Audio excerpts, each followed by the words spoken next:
Okay, good. Hey guys, Kid Dragonflame again.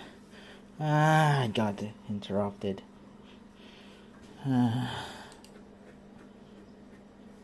My butt is so itchy.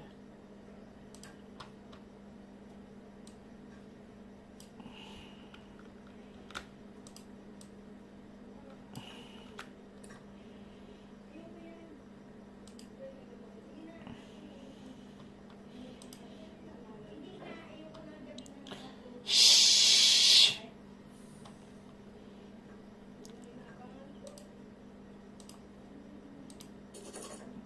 Sorry about the noise. It's just, I just don't like getting distracted.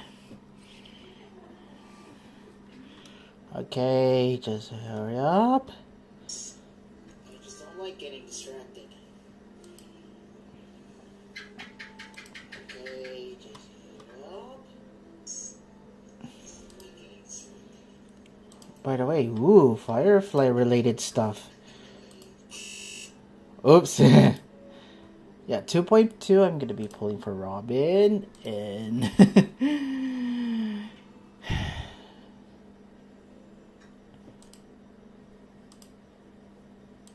we'll definitely pull for Robin.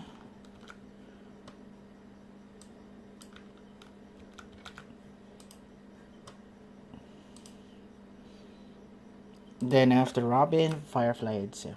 If there's no Hua Hua on 2.2. If there's Hua Hua in 2.2, then I'm screwed. Yeah.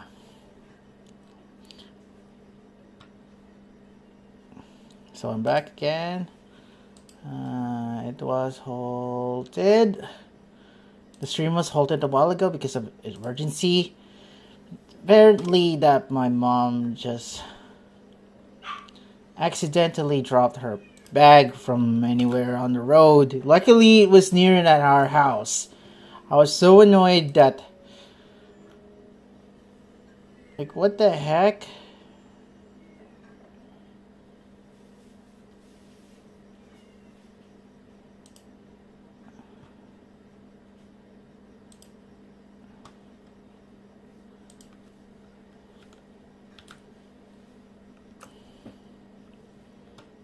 Let me check what's something. Oh, that one.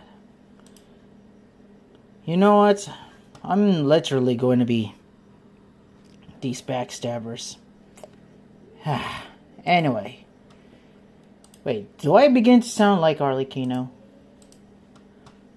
By the way.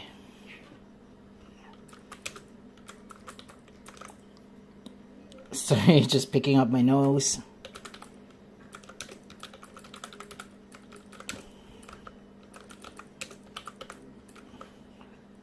And as you can see, I'm a sensitive person. If you keep this joke repeatedly on purposely pissing me off, I'm gonna take this personally against you. I'm sensitive, you know. Alright. If you don't want to watch my stream, things that you hate, fine. Good.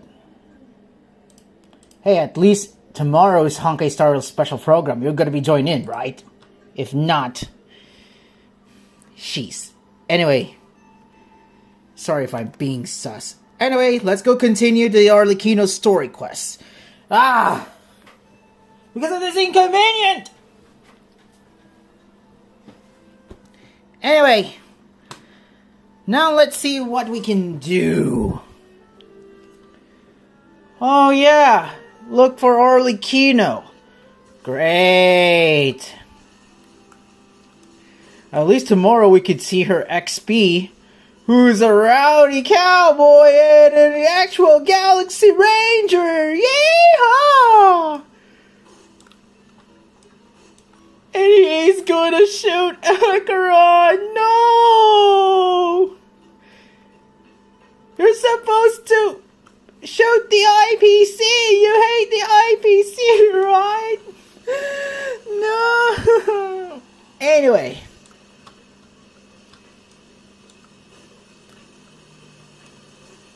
Arlecchino.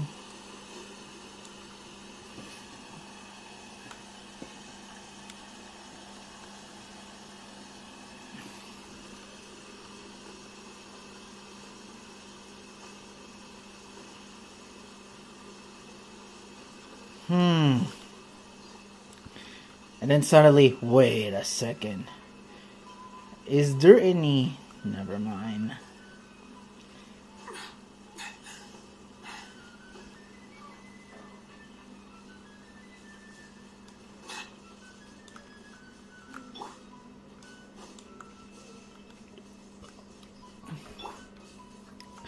Oh look, it's Tartaglia!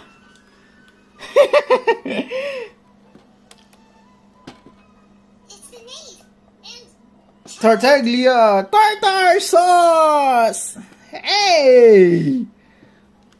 hey, aren't you supposed to be in Snezhnaya recuperating? What are you still doing in Fontaine? Oh, it's you two. I didn't expect to run into you here. Oh. I was unconscious for quite a while after the fight in the Primordial Sea. After I woke up, I realized I was being taken back to Snezhnaya, and well... Did you met with your master? I couldn't have that now, could I? Not when I've still got unfinished business here in Fontaine. So, I mustered up all my strength and made the journey back on my own. Ooh. What sort of unfinished business are we talking here? We just met with your master, Tartaglia. Skirk. Yeah, the one that looks like Jing Liu. Like people says. I wonder what element she wields. It has to do with Skirk, my master. I really wanted to meet up with her, but by the time I got back, she'd already left. Cue face bomb. We just met me, Paimon, and Nuvalet met Skirk while you were unconscious, and while she yeeted you out of existence. I still had so many questions for her. Without any other leads, all I could do was ask the knave to help me track her down. She must have left behind some traces from her time in Fontaine. Huh? Oh, okay, so have you found any clues? Unfortunately, no. While the House of the Hearth is adept at collecting all manner of intelligence, certain existences can still manage to escape our purview. Oh. Did you forget about the gnosis that you got? That Nuvalet had question about it. The chess piece. You know. The third Descender's power.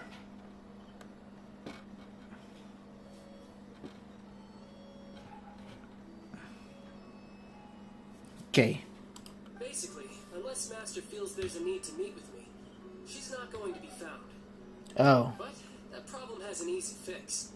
I just need to become stronger, and then... No. You have to cough? No. You're doing what Wally was doing? Need to be stronger. That's a Wally thing.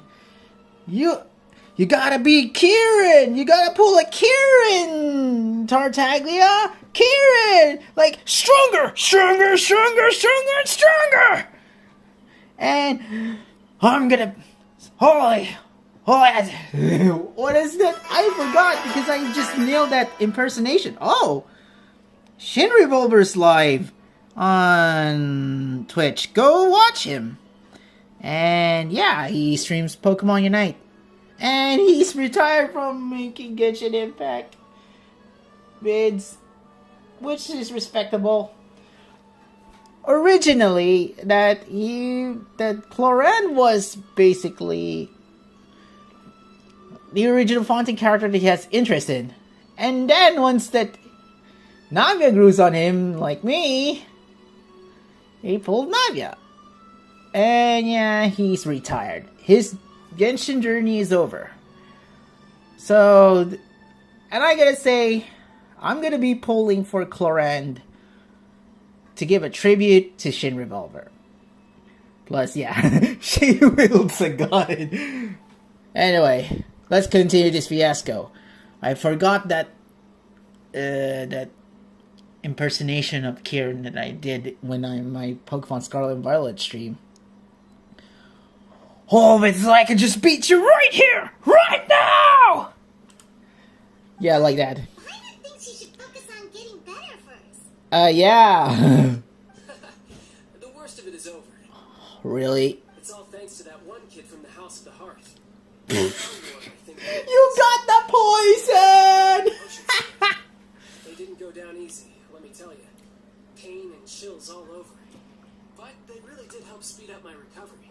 That's the poison. And that's good, because it looks like I really do have to head back this time. Oh, look at that heliotrope. Man's been putting the pressure on me. He sent someone to tell me I'm needed for some sort of project. Oh. Project Stuja? Stuja. That's the one. I heard your graders involved too. I'm not looking for Pantaloni. all his monologuing, that's for sure. Hey, maybe you could think of a way for me to stay in Fontaine for a little longer. Helping Linny and the others brush up on their fighting skills would be far more interesting. If you and I could spar, that would be even better. I've been waiting for a chance to see you go all out. And what a sweet little daydream that is. But I also have a role to play in all this. I'll be leaving Fontaine shortly as well. Besides, Are you sure? how little they see fit to step outside the homeland, being called on to return to Snezhnaya by such illustrious dignitaries. What a great honor. Wouldn't you agree? One I could do without, I'd say. Is it just Paimon? Or does it kind of seem like They're trash talking. Typical Harbinger thing. Kieran Bede was right. Arlecchino is a wolf in sheep's clothing. And Tartaglius, wink! Why? It was a punching bag!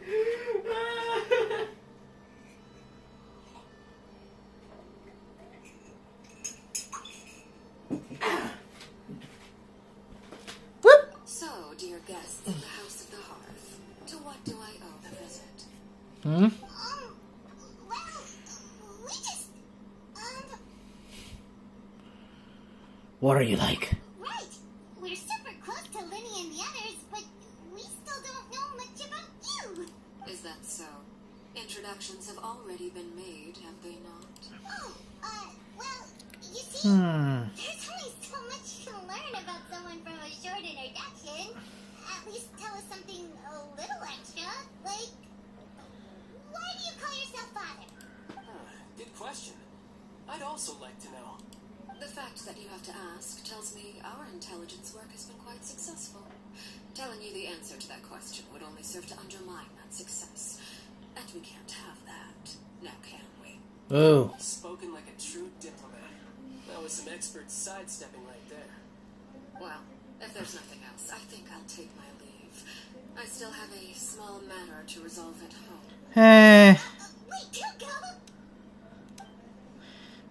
If Arlecchino leaves right now, she's sure to run into Linny and Clevy. Should I release the bird Linny gave us? No, we should try to get her talking about something else first. What is the Fatui mean to you? I'd also like to hear the answer to this. I've met some of the members of your organization, and they all Wait, House of the Heart? They actually reminded me of Tonya and Tusser, which, by the way, if you ever betray them, I'm just letting you know, I won't let you off easy. And why would I betray them? Well, you've already betrayed the House of the Hearth once, haven't you? At least, that's what I heard.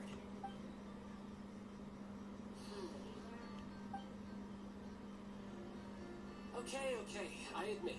That's just what the old man told me. The rooster, I mean. Oh yeah. Pulcinella? That's what he said. Then Arlecchino betrayed the House of the Heart? So, does that mean what Clervy said was true? Does she really treat her children like test subjects? Wait, did you really do something bad to those kids? Never mind what I've done. I'm more curious as to what the mighty rooster had to say. Nothing much. Just some stuff about you taking out many other members of the House of the Hearth, and even going so far to attack your own family. I see. Huh. Based on your reaction, I'm guessing it's all a bunch of lies. Hardly. I don't appreciate his particular turns of phrase, but I suppose he didn't say anything untrue. Although it would be more accurate to say that there is a certain level of prejudice involved, but I don't intend to clear that up just yet. Prejudice has a funny way of concealing the real truth behind certain things, an attribute that I find to be quite advantageous.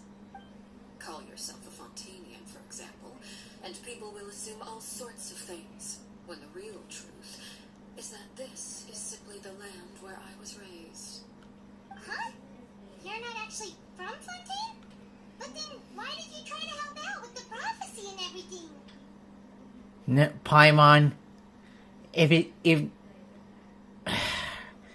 she's the harbinger, and all she cares about is a chess piece. As in the Gnosis. And too bad you will just surrender the Gnosis. It's no need to it. Fine, it's part of the plot. Maybe Hoyoverse is just rooting for the villains for a reason, but we want just to take them down. Oh. I was trying to protect the children born in Fontaine. Claiming that I myself was a Fontanian simply made it easier to operate. People would hardly suspect a fellow Fontanian of having any ulterior motives. Who wouldn't want to save their homeland after all? Fair point. The primordial sea wouldn't have any effect on me, but it would have caused great harm to the House of the Hearth. Well, you wanted extra information, didn't you? There you go. I hope that satisfied your curiosity. So much from learning anything else about her betrayal. She probably only revealed the only secret in order to change the subject. It seems like she's trying to avoid talking about her past. So, you stayed in Fontaine for the kids. I guess I was wrong to believe you betrayed them. Apologies. Looks like I was holding on to some prejudices myself. I like it when others have misconceptions of me. Actually, while I was recuperating at the House of the Hearth, there was something else that really caught my attention. And that is? Members always resolve disputes and arguments with a friendly spar, and the loser has to back down. Seems pretty cool if you ask me. Would also give them plenty of opportunities to hone their skills. Well, that's only a recent development. In the past, such spars weren't nearly so friendly. The losing party would lose everything, including their life. They were that high stakes? Whew, at least that's not a thing anymore. Well, the current atmosphere's not half bad. I'm a bit jealous, actually. You've got so many family members around you, and you even get to live with them.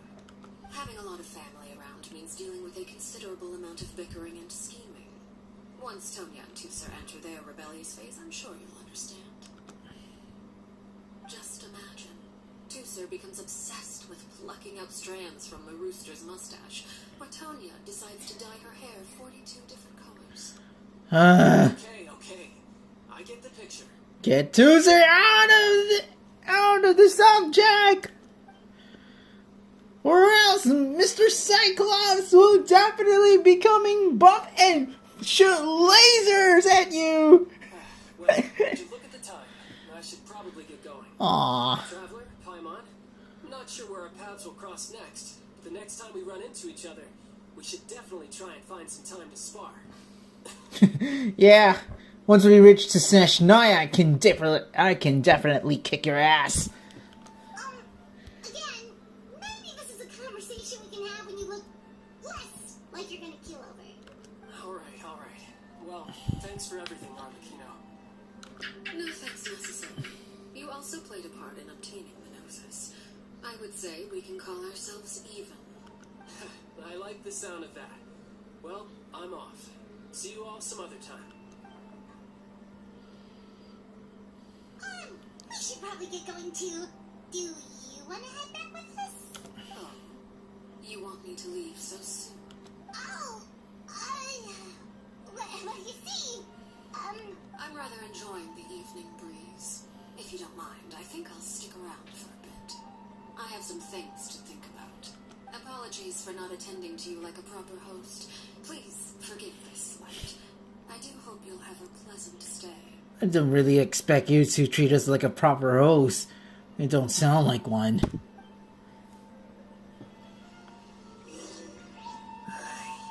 managed to keep her distracted until nightfall. Good thing Child was there to keep the conversation going. You don't think she suspected anything, do you? Oh, I wonder if Liddy ran into any issues. Let's hurry back and see how everything went.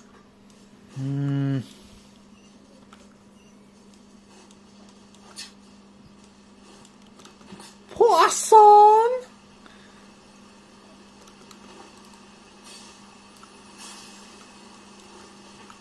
Whee!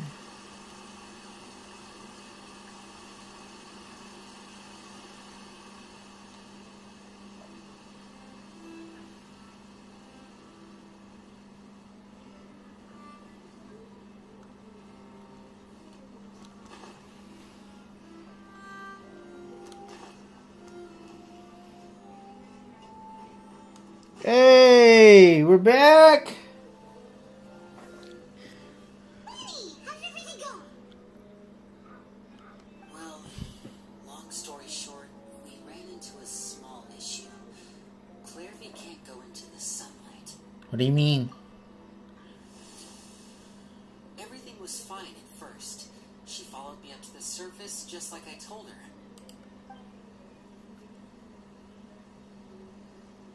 But as I led her out of the shadows and into the sunlight, she vanished. I turned around and there she was, standing at the edge of the shadows, silently watching me. Huh. Maybe she's afraid of sunlight, or... No, it wouldn't be her wish if that were the case.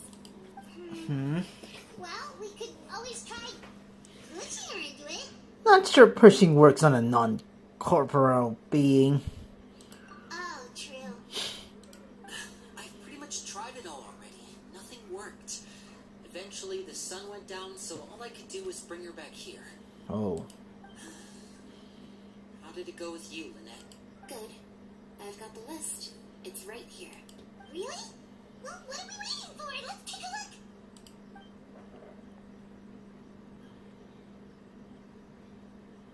Oh, that's a lot of pages. Oh, it's gonna take forever to get through it all. We can each take a section. Here. Alright. La Pouillade, Landois, Chambert, Horaire. Execution Liz Ayo!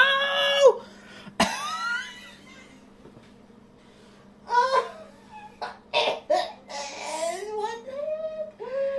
They got guillotined! They got guillotined! Oh no. Hora 1. Landois 2.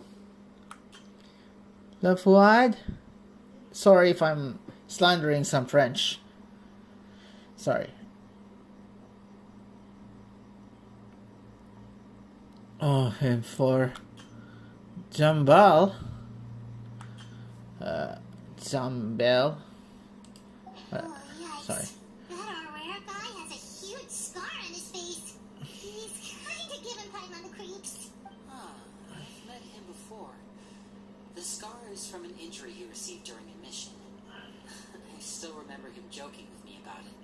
He said any future lover would take one look at him and then lose all interest. Did he say anything else? Well, I asked if there was someone he was interested in. He said no, and that's where our conversation ended. It was only later that I learned he really did have someone he liked. He risked everything to escape so he could be with her, but it didn't work. One day, Father asked to see him, and, well, I never saw him again after that. Wait, so that means the knave, she...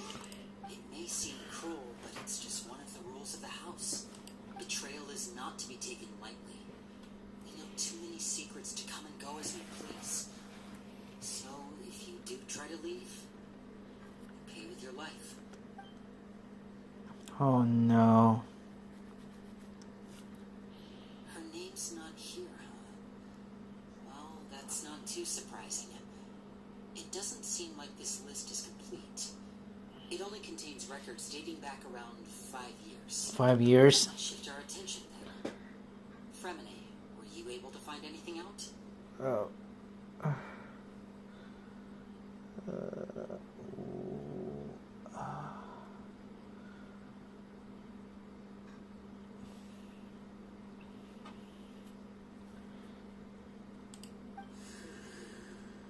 Fremine. Sorry. I was thinking about something. I managed to talk to quite a few people, but I couldn't help but notice that the atmosphere in the house was a little strange. Strange. Oh. Yeah, I mean, I know there have been arguments in the past, times when people haven't gotten along. Chaplot and Filial are a good example of that. Hmm. Oh, those are two of the people that we met while delivering supplies. I can see how they might not get along. They had very different vibes, and their, interests seem to be pretty different as well. That's to be expected, actually. Father brought us all here, shared her knowledge with us, taught us how to fight. That's one thing we all share. But that's also where the similarities end. Not all of us feel the same desire to stay here. As members of the House of the Hearth, we're also considered part of the Fatui. And to a lot of people, that's an identity they never asked for. Oh. Certain members get older and realize they want something else for themselves. But considering the rules of the house, most people would never say that out loud. Yikes. People like Chaplot and Foltz are loyal to Father and her vision. They're proud to be part of the Fatui. Filial and Nantoy, on the other hand, well, they aren't quite as enthusiastic. That's why our wanderer was meant that once you saw her true colors, you're gone for good.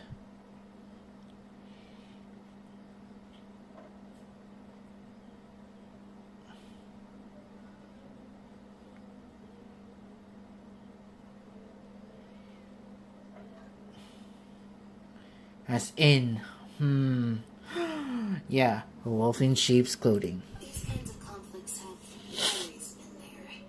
It's not like Father is in the dark about any of this. Well, that's true. But it just feels like things have gotten worse lately. Filial and the others, it seemed like they were meeting in secret to talk about something. I can't say for sure, but I think they've met Clairvy.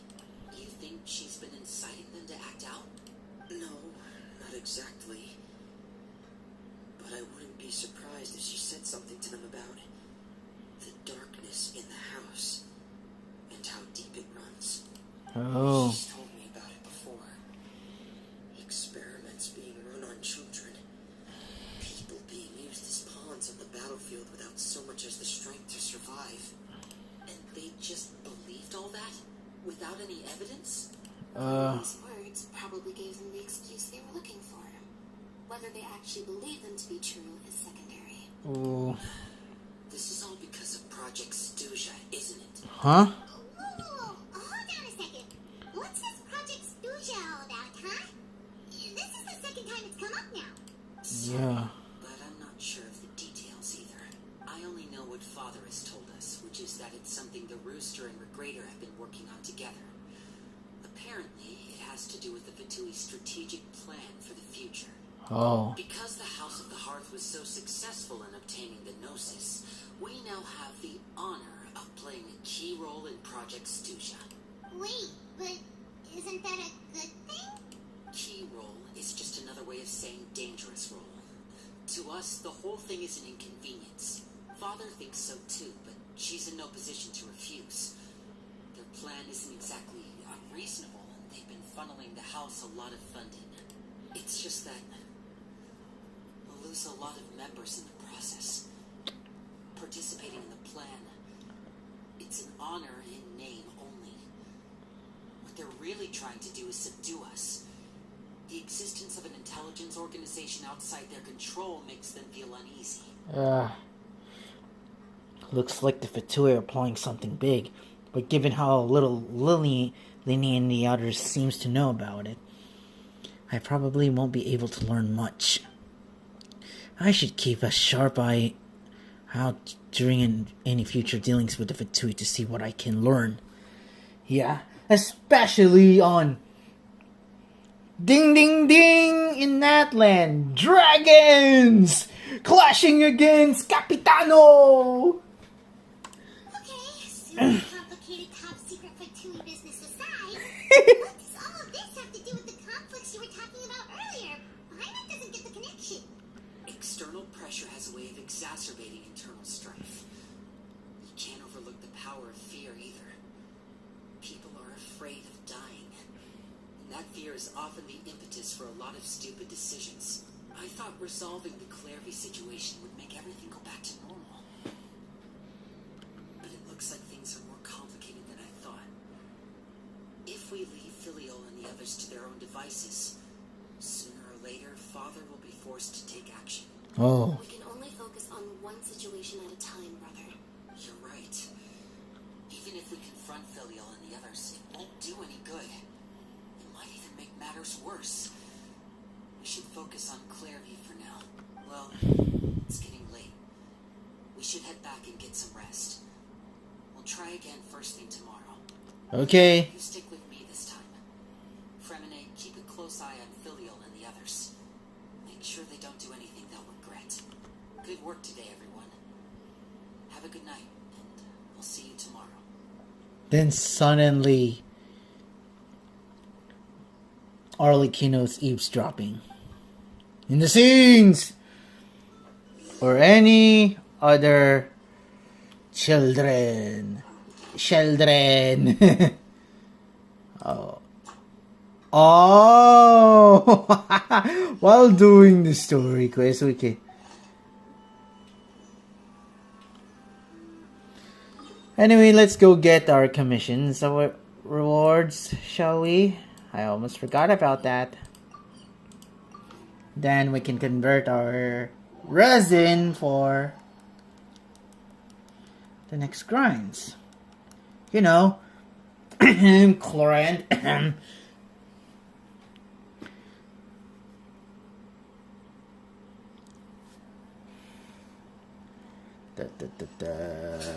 Whoop.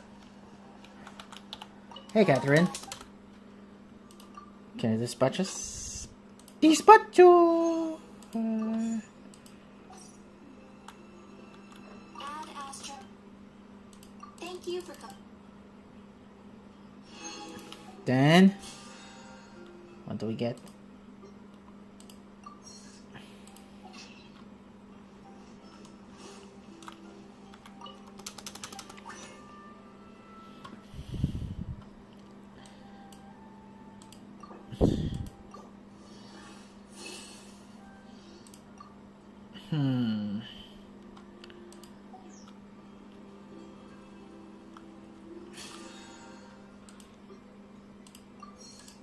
That's counts of we've already cleared it. And we haven't faced the secret new boss. I'm back.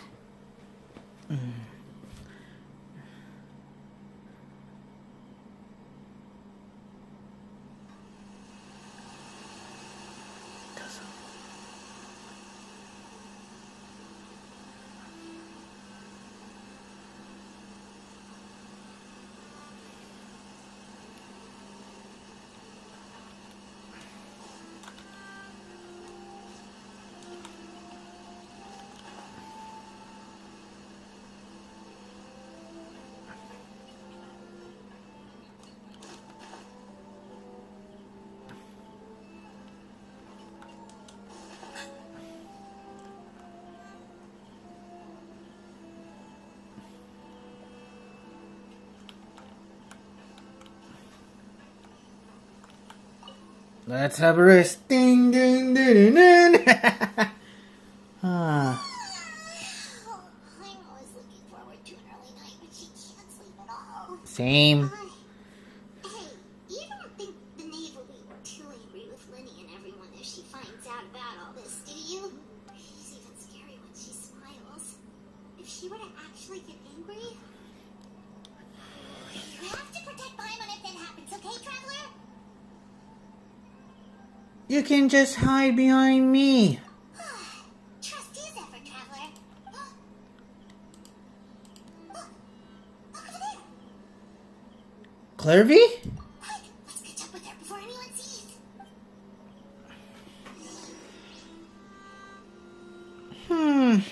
I'm thinking that I have Farina as a healer. I want to switch to Wanderer. Oh, for my Nubilette. Nubilette with Wanderer. You know, a duel.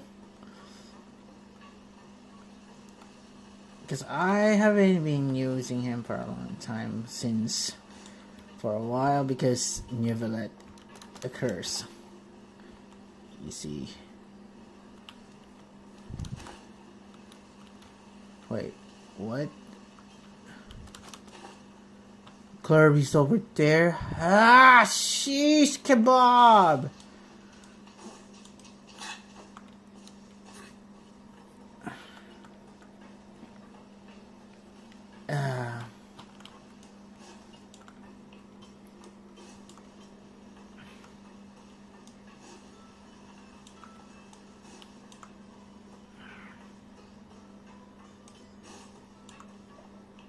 Over there. Okay. Hello. Wait. Nani? She just vanished?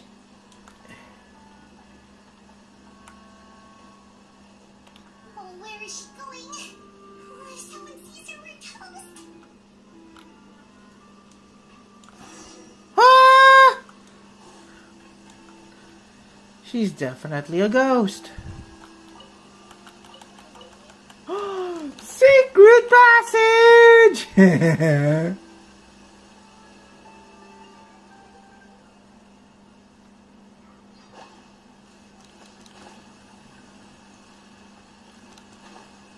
I would rather. Oh, look. She stopped. She stopped. And then she's gone. No!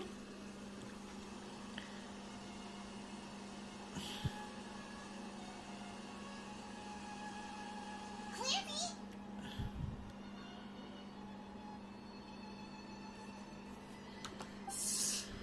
Oh. I opened the window while no one was looking. Look how pretty the outside is. Window? There's nothing here. If only I could have more than this. Ew. You probably think I'm being silly, huh? All this hopeless resisting.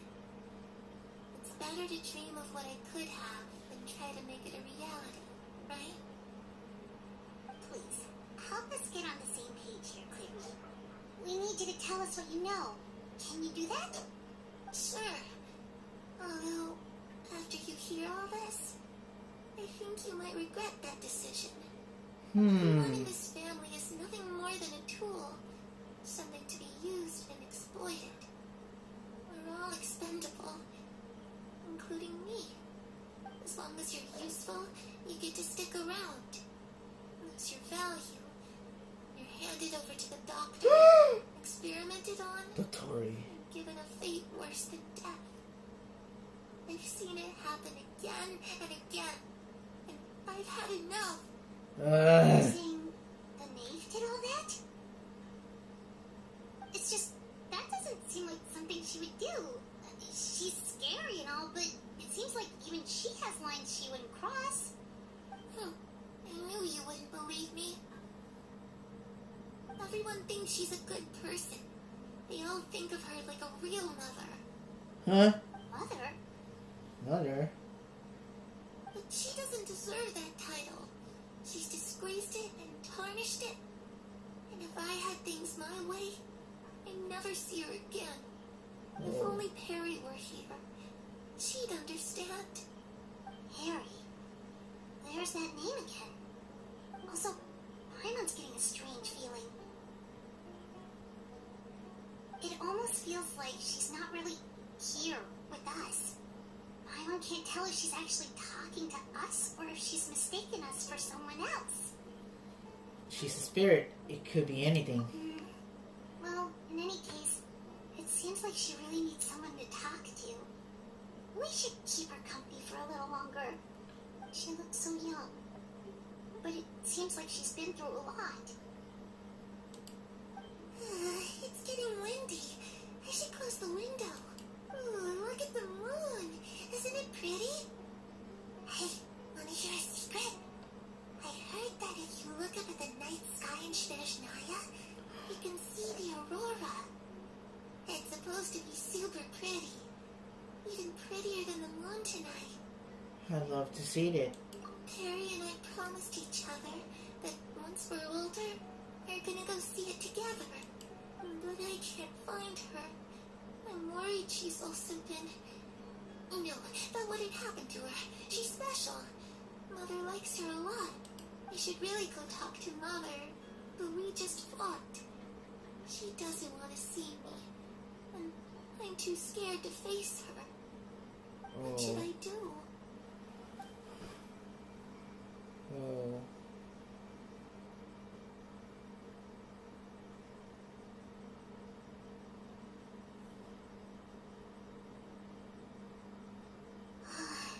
Paimon really doesn't understand what's going on with her. Well, let's head back. We've got an early morning tomorrow. Oh. Okay. We cleared it. The night passes. Oh.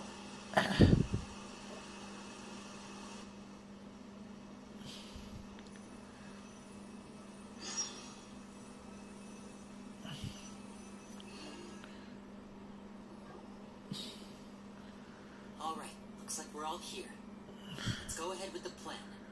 Before we do that, I have a question. Oh? What is it? Have your father and the Tori even worked together? What makes you ask that? Well, we kind of ran into Clairvy last night, and that's what she told us. We met the doctor back in Sumeru. He's super dangerous, and he's done all sorts of bad things. Yes. It's possible that Father and the Doctor had certain dealings, but I don't think Father would work with him. We're not really on the same side, so there's not a lot of trust between them. It doesn't exactly set the stage for a successful partnership. I did hear, though, that when Father first became a Harbinger, the Doctor offered to work with the House of the Hearth. Father rejected most of his proposals, except for one. It had to do with some sort of secret experiment. Secret experiment? Could that be what Clairvy was talking about?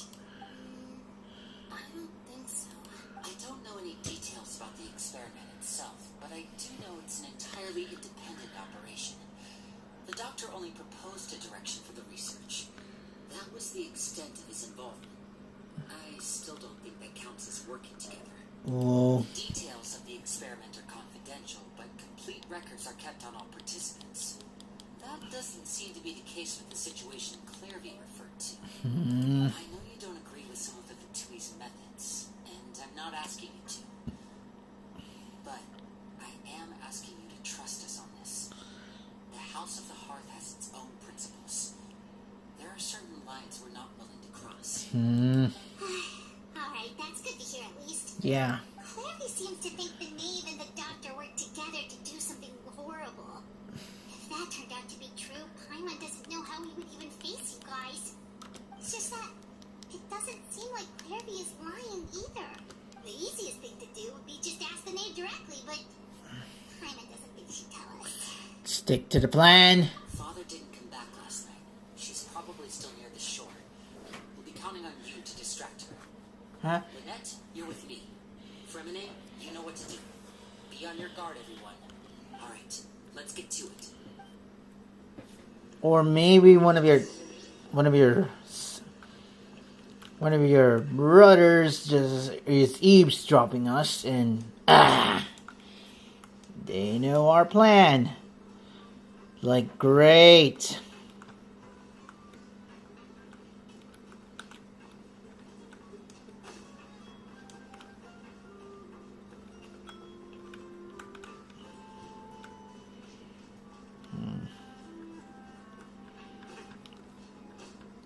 Climb in. Okay.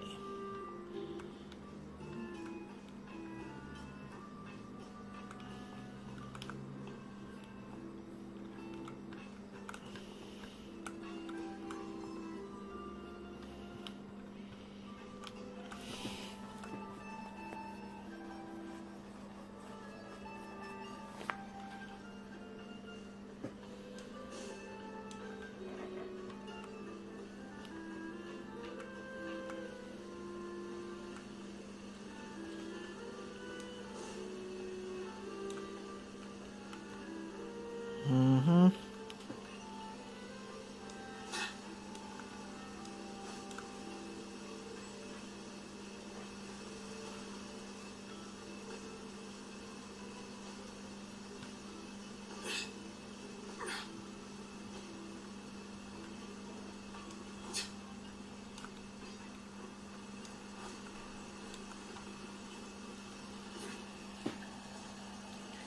Climb. Then we get relaxed.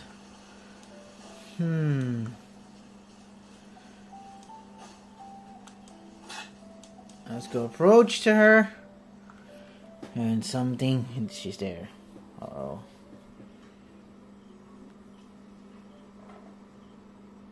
Ah, it's you two again. I must say, you look a bit pale. Did you have trouble sleeping last night? A little.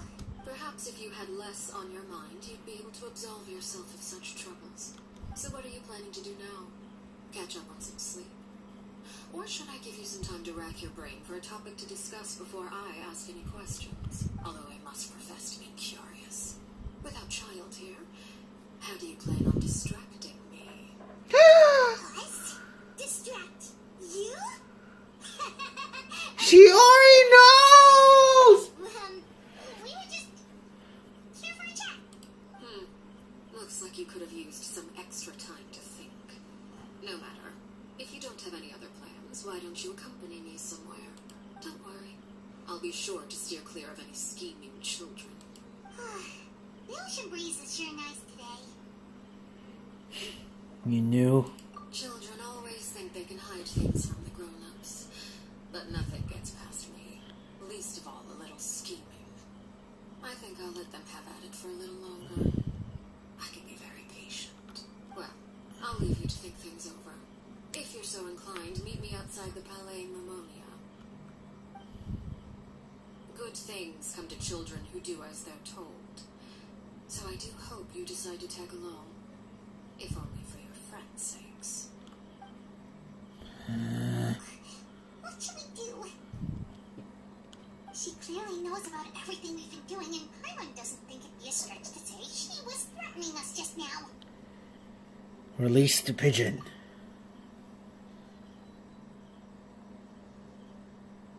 Oh, good idea. Hopefully he sees it in time. Well, we should probably head to the Palais Mermonia. Paimon doesn't want to find out what happens if we don't show up.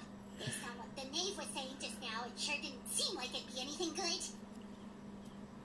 One step at a time. Okay, we probably shouldn't keep her waiting. It seems like Lynn and the others are on thin ice, so let's do our best to not get them in any more trouble.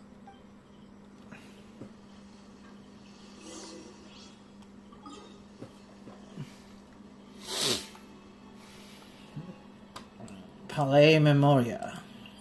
Right here. Bird in a cage. No, I'm thinking about it. It's Robin related. No.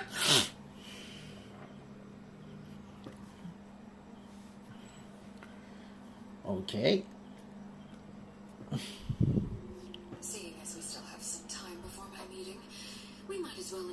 pleasant conversation while we wait. I'm glad to see you get along with my children. Being surrounded by good companions is necessary for a child's development. You're not planning on doing anything to them, are you? I assume you're referring to Lenny, Lynette, and Fremine, although there's that situation with Filial and Nentoy as well. It appears quite a few people have been acting out lately. No matter. I'm not one to discriminate. All those who betray the house meet the same fate. There are no exceptions. Does that mean you're going to kill them? Oh, are you here to beg for their lives? I'm sorry to disappoint, but the rules of the house change for no one. In my organization, everyone is responsible for their own actions. But don't you care about them at all? They really respect you. They even call you father. You must feel something for them. Paimon! Read the room! Any organization in which feelings come before principles is one destined for ruin. The House of the Hearth is hardly an exception. You could say our principles are more stringent than most. Perhaps I can offer you this consolation at least. As our guests, you two will not be held accountable along with them. No solution to the issue. I would imagine Lenny, Lynette, and Fremine will be able to keep their lives. As for Filial, Nentoy, and the others, I'm afraid there's little I can do. They can try to escape, but once you know our secrets, there's no getting out alive. But that's awful. Ah, you seem concerned. Out of consideration for my guests, I suppose I could turn a blind eye for a little longer. If Lily and the others manage to dispose of Clairvy in the meantime, all evidence of their wrongdoing will be lost. In that case, I could hardly punish them for something I couldn't prove. If their efforts are unsuccessful, on the other hand, all will be held accountable. And the punishment will be severe. We'll hold you to it. Of course. Oh, and here, I believe this belongs to you. And keep better track of it next time. It takes a considerable amount of time to train a bird like this. It would be such a pity if you were to lose it. Permanently. Wait, where did you get that? Well, I'm afraid that's all the time we have to chat. Now, for the matter at hand. I asked you to meet me here because I have business at the Palais Mermonia. It has nothing to do with you, but I think it would be prudent for you to stick by my side for the time being. There will always be time later to run off and tell Linny what you've learned. Well, time to go. Looks like we wrapped things up just in time. I knew it. That she knew. Hoyoverse's church is secretly rooting for the Harbingers.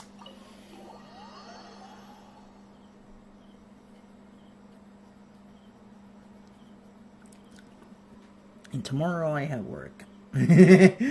But we're gonna finish this. Then after that, then I'm gonna be grinding on Star Rail for Firefly.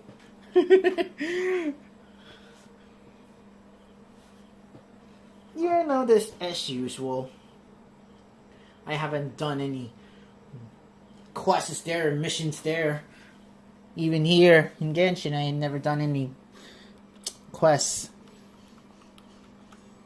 'Cause busy making them making characters stronger. New Valette! Imagine if I pulled Kazuha instead of New Valette. Well, It's been a while, Monsieur Neuvillette. well, you gotta ask 4.4 of why I skipped Kazuha.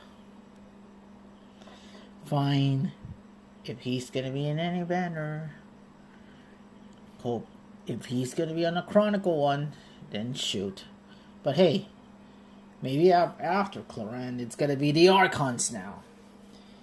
It's now gonna be a choice between Zhongli and the Pyro Archon, and the Pyro Dragon Sovereign. I must say, I wasn't expecting my meeting request to be approved quite so quickly. The Palais Mermonia operates with an efficiency worthy of admiration. It It is only right that an esteemed diplomat such as yourself should be afforded the proper level of respect. Although, if I may speak plainly, I must confess that I did not anticipate we would have the occasion to meet again after presenting you with the Gnosis. I see you brought the Traveler and Paimon with you as well. If I may inquire as to the purpose of your visit. I'll be departing Fontaine shortly. There is, however, an outstanding matter that I would like to see resolved before I go. It requires a rather lengthy explanation, I'm afraid. So I took the liberty of explaining everything in this proposal. Please review it at your leisure, Monsieur Neverlet.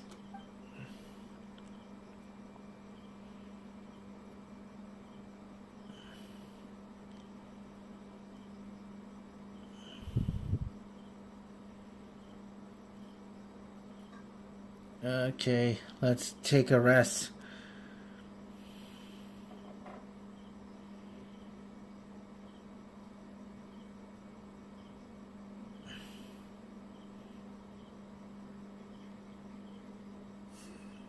I understand your request. However, at the risk of causing offense, I must admit that I fail to see why you would wish for such a thing. I heard you have a certain fondness for water tasting, Monsieur Neverlet. So allow me to use water as an analogy. A family is like a large body of water with countless rivers flowing in and out. As someone who watches over this system, I would hope that each river that flows from the source will eventually reach the ocean. Oh. Of course, objectively speaking, I know this is impossible. Most of the rivers will dry up along the way, disappearing into the ground and leaving nothing but a barren riverbed behind. Not all rivers are destined to reach the ocean, but I would not see their existence rendered meaningless. I believe the water that flows within them is simply meant for a different destination, like a field in need of irrigation. Or perhaps the glass of a certain water-tasting enthusiast. Did you get any of that, Traveler? Not exactly. Your words paint an optimistic picture indeed.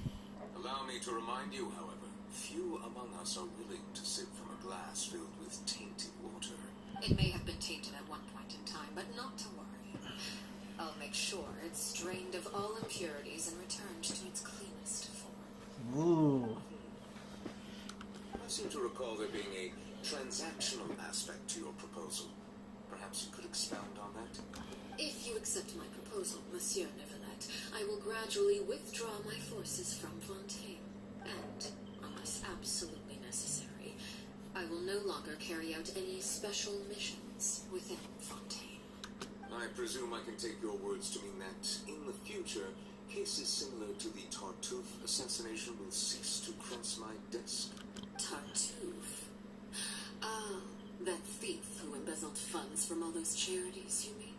My deepest condolences to his family, but without any evidence, I cannot imagine how the House of the Hearth might have been involved in his passing. Of course, if you accept my proposal, Monsieur Neverlet, I'm sure certain measures could be taken to reduce the frequency of such troubles. You choose your words carefully indeed.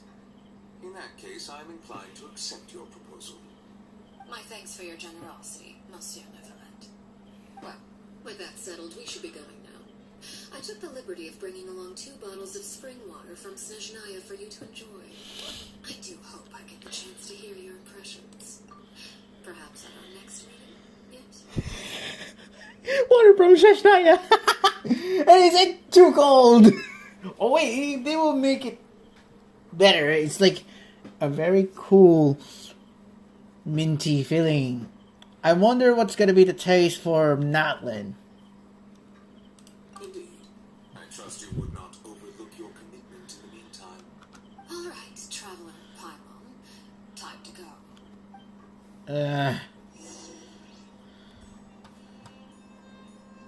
Can we talk to him? I believe I've told you before that my emotions easily resonate with those of others. Yet in the few meetings I've had with that Harbinger, I haven't been able to sense any aspect of her emotional state. Her mind is like a still body of water. Who knows what darkness lies in its depths? And the lack of ripples on the surface gives nothing away.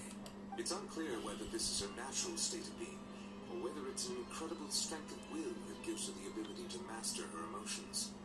Either scenario, however, suggests she is a very dangerous individual. Agree. I do not expect an explanation as to why you two were by her side. Whatever your reason, I would only advise you to take caution. Thank you. We will be careful.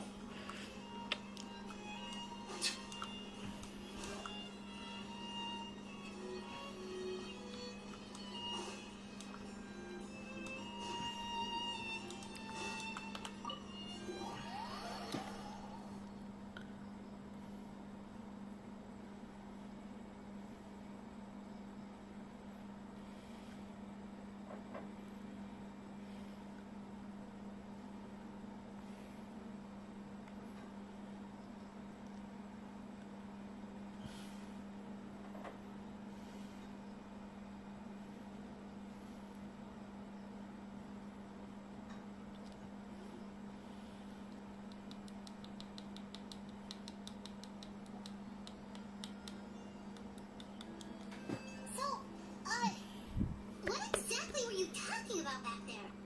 I not only heard you mention some rivers, a large body of water, and then some kind of irrigation scheme. You really want to know? I would imagine there might be more pressing concerns at the moment. Lenny, I really hope everything's going okay. Huh? Oh, I don't recognize that look. You've got your tiki cap on, don't you, Traveler? She may seem relaxed, but she didn't seem to be joking earlier. How should we stop her? Figure it out first. I can't read the dialogues.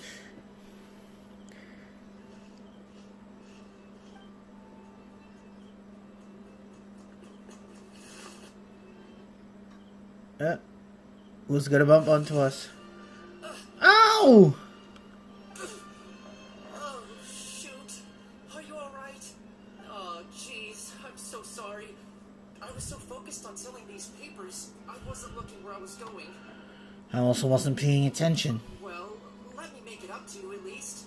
Here, take this paper. On the house. Oh, he looks kind of familiar for some reason. Oh, you don't have to give us anything. Please, I want to. It's not like I'm short on supply. All the extras will be useless come tomorrow anyway. It's my fault, really. I was just trying to bring home some extra mora for the family, but I bit off more than I could chew. I haven't had many takers today, so I'm still swimming in papers. What's going on here? Nothing much. I just ran into your friend here on accident. I should probably get going, actually, so... Hold on. Of course, I'm happy to compensate you with mora, it's just... I don't have any on me at the moment. I'll take 3 papers. Here. Your payment. Oh! Thank you for your patronage. May the Archons bless you with good fortune. If only I had the chance to run into such generous customers every day. I should probably just take on a smaller inventory though, right? I'm getting married soon, so sometimes it's hard to not get ahead of myself. Anyway, I should head out. Goodbye! I can't say bonjour. Affairs are settled. We should take the boat back to Poisson. We've even acquired some light reading to enjoy along the way. Actually, why don't we stick around for a little longer? Paimon, it's not gonna work. Hungry she is. She can't head back to Poisson on an empty stomach. Looks like it's trying to buy some more time. If we head back now, I doubt any others will have any Appears progress. You are under the impression that delaying our return will somehow alter the situation in your favor. I'm sorry to ruin your fantasy, but your efforts are meaningless. That See? being said, I could be persuaded to give Lenny some extra time. I just have one condition. If you agree to my request, I'll even answer some of your questions. You're quite curious about Clairvy, are you not? And my relationship to her. Wait, why are you being so generous all of a sudden? You're not gonna ask us to do something bad, are you? You overestimate yourself. You don't have the talent for bad things. Ew. Then what can you possibly... The most important consideration in a negotiation is that both sides receive something they want. Demands and threats only get you so far. Your condition? Let's hear it. Wonderful. Here it is. When the time comes, make the choice that you deem most appropriate in the situation, and lend your help to the House of the Hearth. Okay. Sounds normal enough. But what do you mean, when the time comes? When is that supposed to be? That is for you to decide. Fine. Then we have a deal. Follow me. Yeah. This isn't good.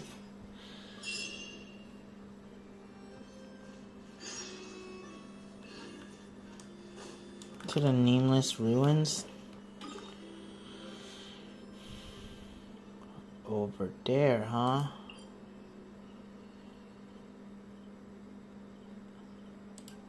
What if we find some bugs?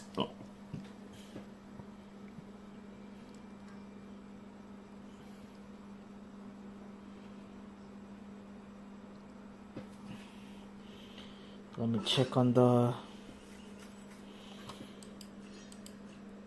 Harbinger done. Oh, 46.9.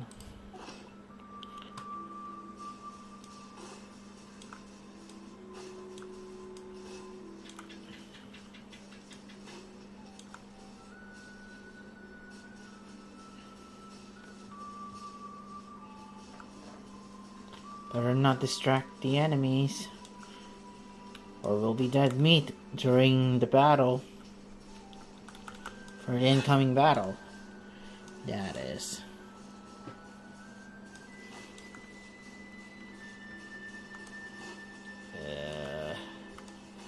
Oh. We're in this. Okay, we're here in this nameless ruin. What do you want?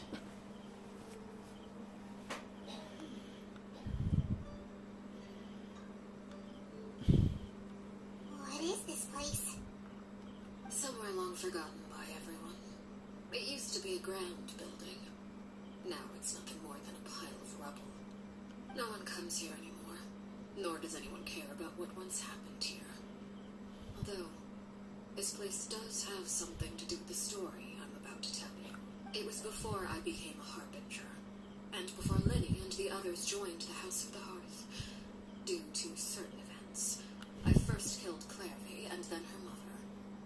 And this is where it all happened. You were the one that killed Clairvy? Nande. Patience now. Allow me to explain Clairvy's side of the story first. I'll start from the beginning. Clairvy was 6 years old when she was brought by her mother, Crucibina, to live in the House of the Hearth. From the outside, it seemed like a fairy tale. A thriving family made up of kind adults and friendly children. Crucibina was the knave at that time, and the House of the Hearth was under her control. She was Clairvy's mother by blood, but she was also the mother to all the children in the house. Clairvy was happy here, for a time, but she quickly realized that being part of this family wasn't a fairy tale at all. It was a kind of purgatory. Purgatory? Oh no. Exactly.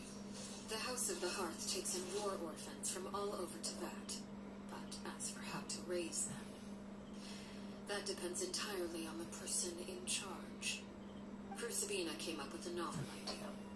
She would teach the children to fight, force them to duel each other, and then crown as the king of the house the child who proved themselves most worthy of inheriting her title. Oh my It's gosh. difficult to estimate the number of children who died or were maimed in the process. There's little I can say about the ones who died. The ones that emerged with permanent injuries, on the other hand, well, they still served a purpose. They would be handed over to the doctor to be experimented on, or sent away on dangerous missions. Nothing more than tools to be used and discarded. Oh my gosh. So those were the experiments Clairvy was talking about. But what actually happened to her? You said that Clairvy was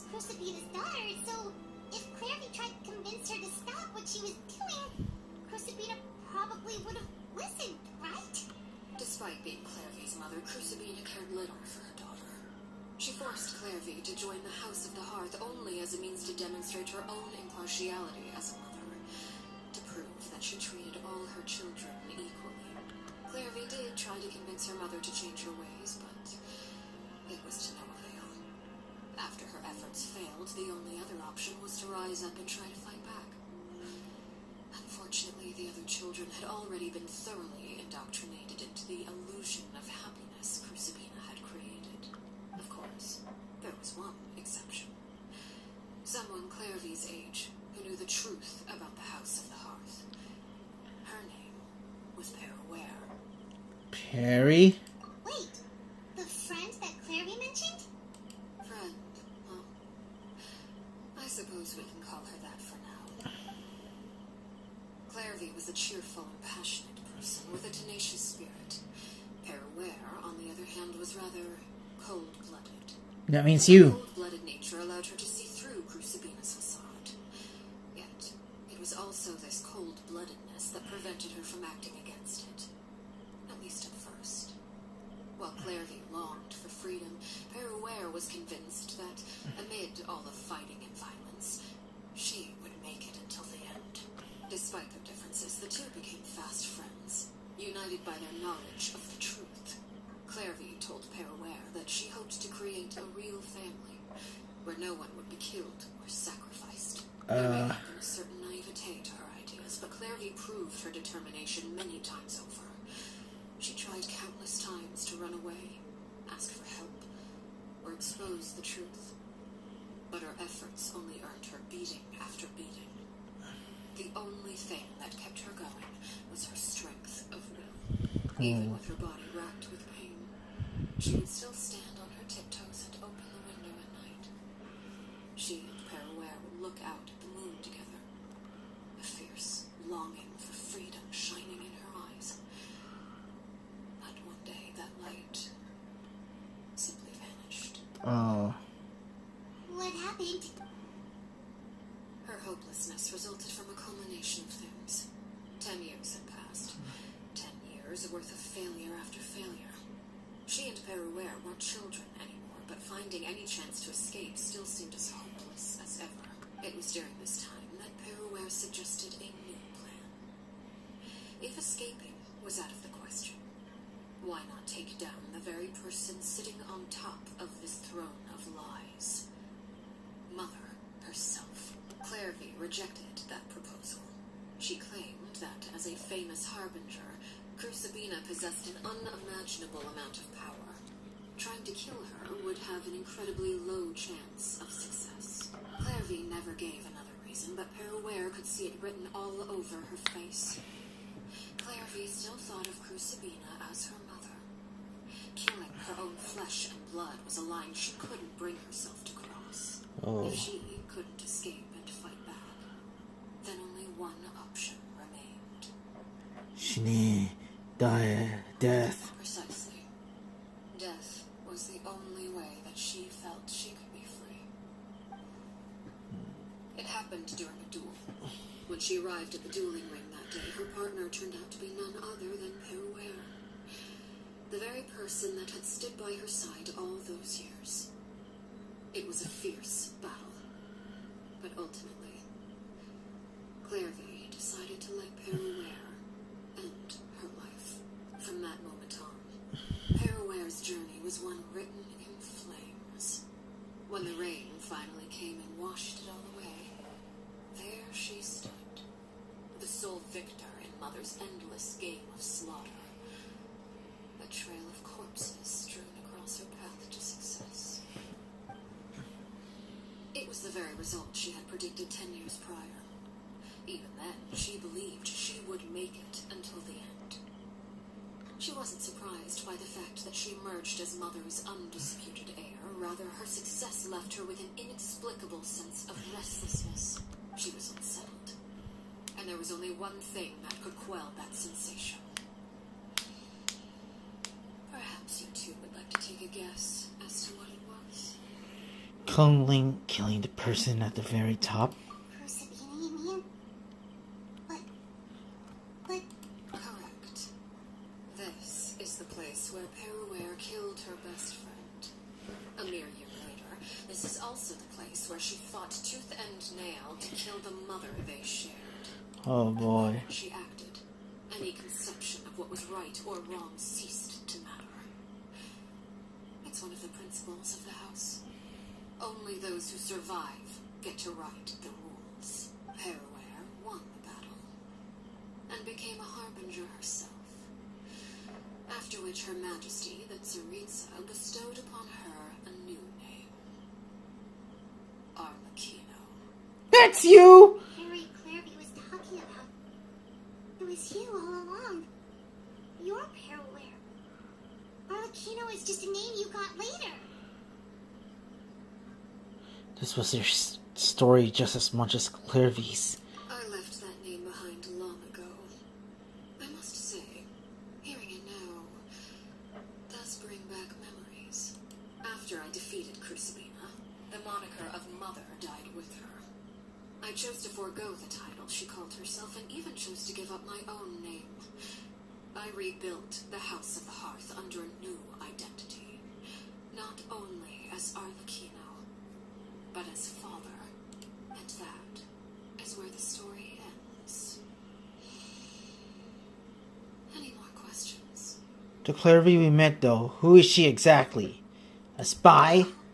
Based on what you just told us, Clarby wasn't a little kid when she was killed. So the Clarby we met, was she really a spirit at all? I suppose you could call her an illusion born of flame. Her existence is like ashes to a fire, something left over in the wake of blaze and ruin. You see, a certain power runs through my veins. It's not unlike a curse. My flames leave behind shadows of anything they consume. Of course, the chances of those shadows morphing into a sentient entity are exceedingly slim.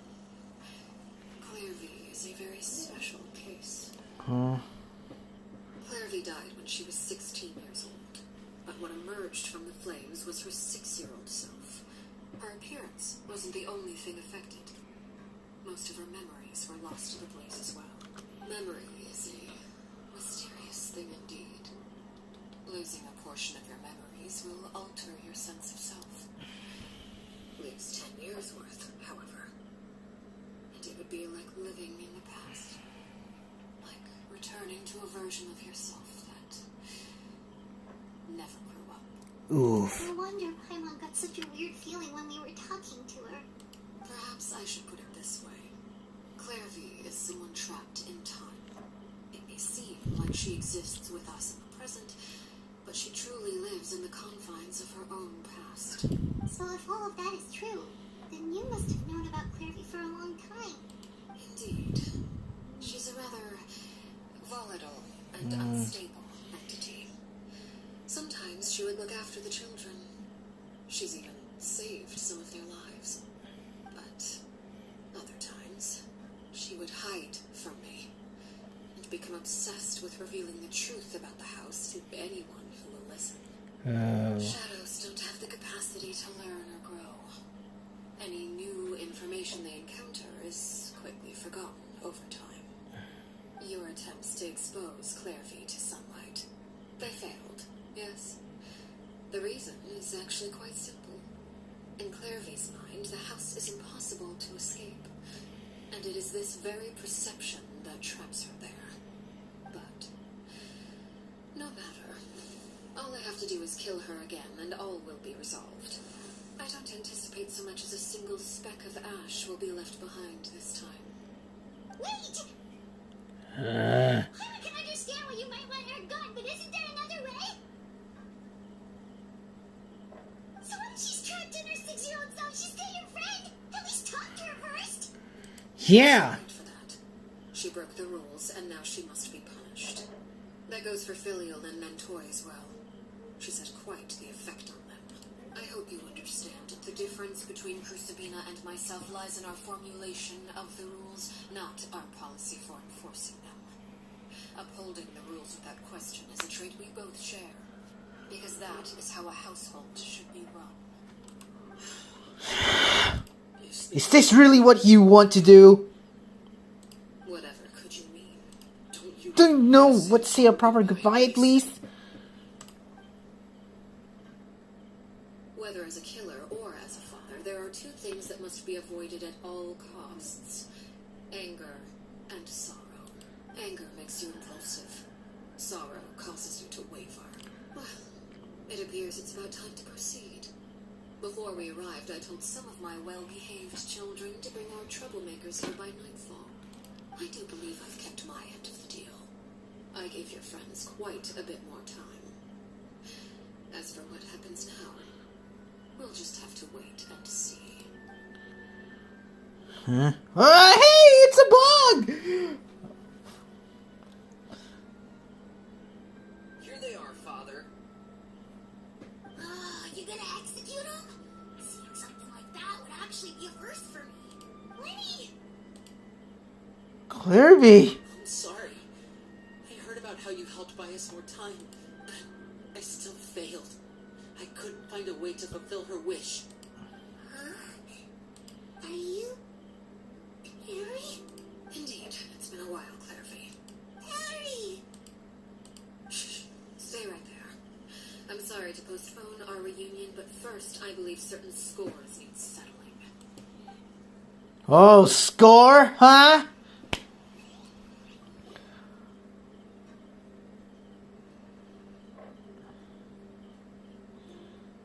Father, let me explain.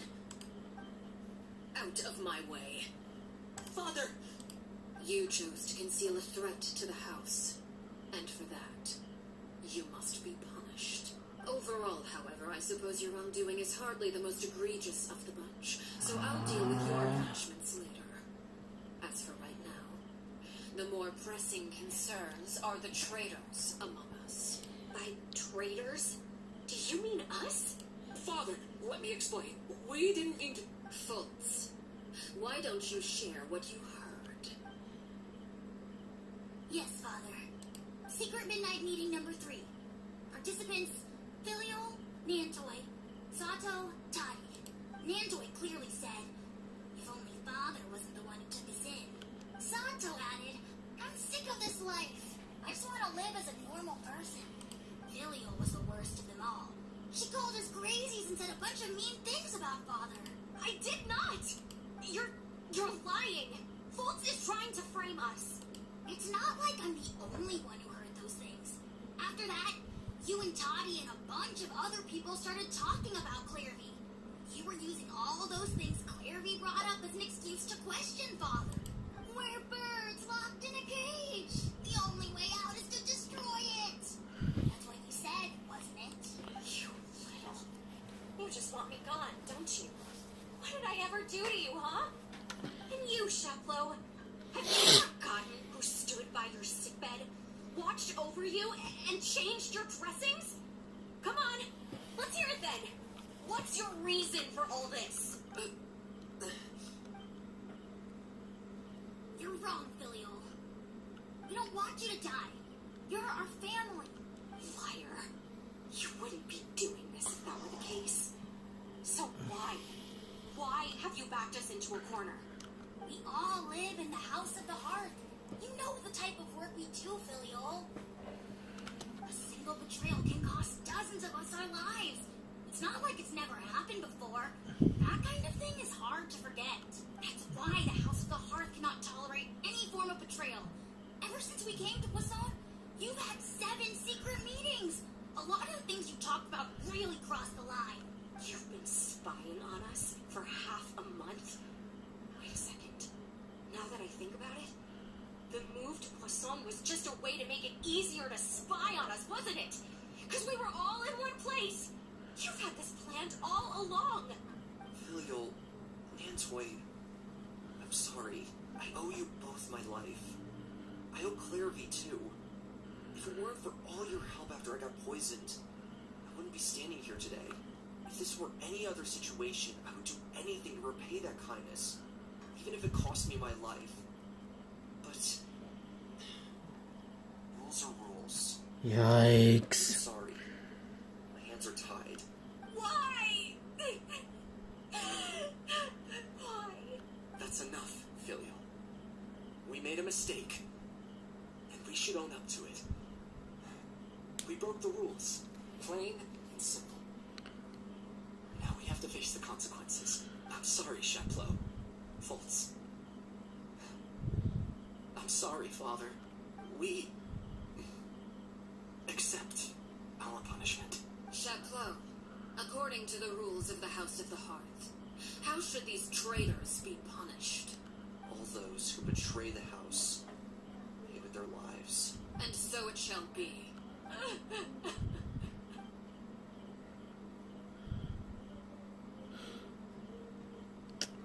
Do something! Come on!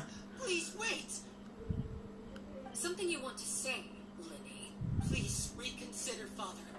What Filial and the others did, does it really count as betrayal? We all come from broken families. From the very first day we joined the House of the Hearth, we wanted nothing more than to make it a real home. But the truth is, none of us know what a real home should look like. I'm not saying I have all the answers. All I know is this. Killing Filial and the others may uphold the rules, but doing so will only bring us further away from being a real family than we've ever been. Oh. So please, Father, please, reconsider. I agree with Linny. Father, please. Lenny, you... I also agree with Linny. An oath once given cannot be rescinded. However, given the extent of your determination, I suppose we shall have to go about this a different way. Draw your weapons and face me. Our weapons? Father, are you referring to a duel? Precisely. The rules of the house will not be altered. Traitors must be punished. However, resolving disputes with a duel is also one of our rules, one that also applies to me.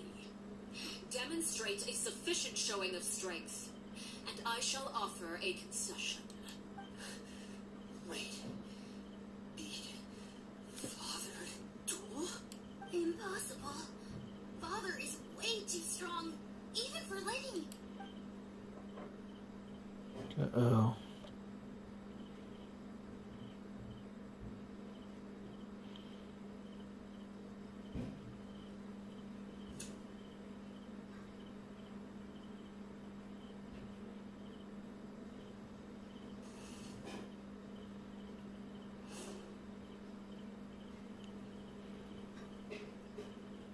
Did you hear that, Traveler? Lenny and the others have to duel the knave. What should we do? Can they really win something like that? If they lose, those people from the house are really going to be executed. Hey, are you listening?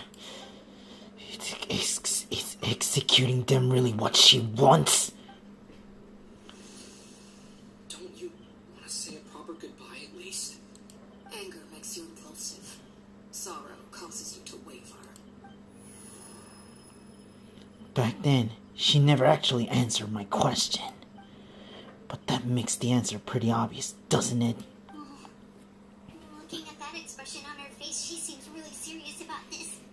Guess that means there's no chance she's throwing the duel on purpose, huh? I'm about to go all out. I'm about to go all out, guys. There's no way Arlecchino will lose on purpose. Although... When guests are around, families are often on their best behavior. And any disputes are less likely to escalate.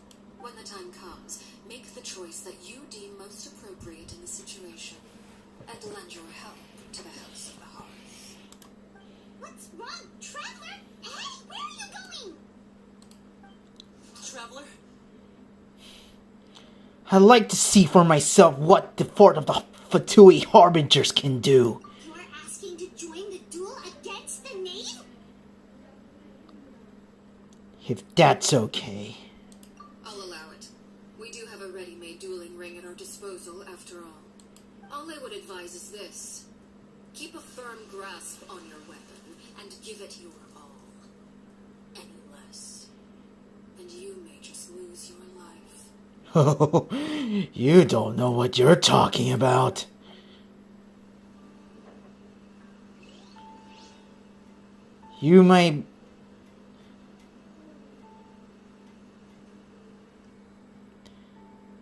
Hoyoverse might give you the W when it comes to getting the Gnosis. Oh, they're gonna give me the chance to clash against you at the nation where you reside.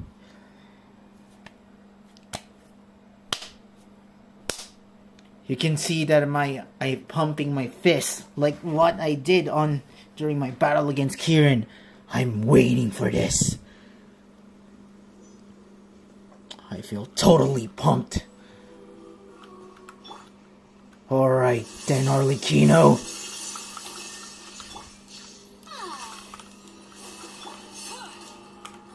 I see everything. Bring it on! Oh, that's nothing. Yeah! Oh.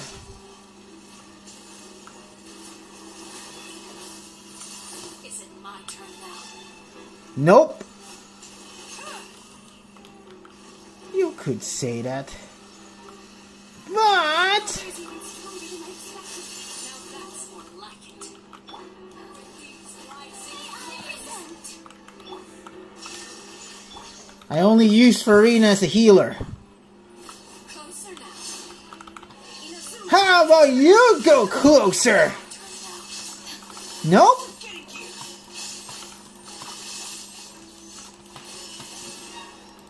With the fall of darkness, destruction shall rise.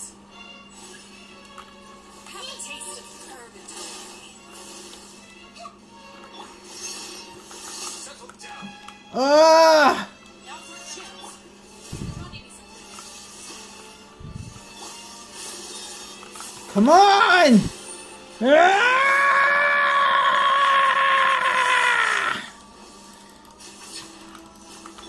shine down.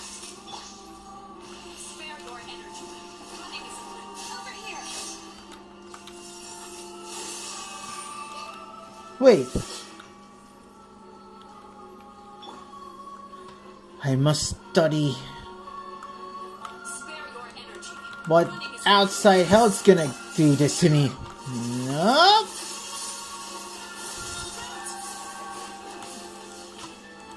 Nice! They're helping us! Trapped like a bunch of helpless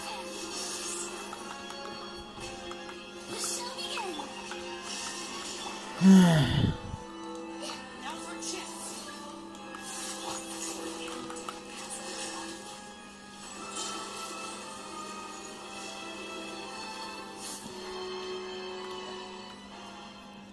Oh my gosh.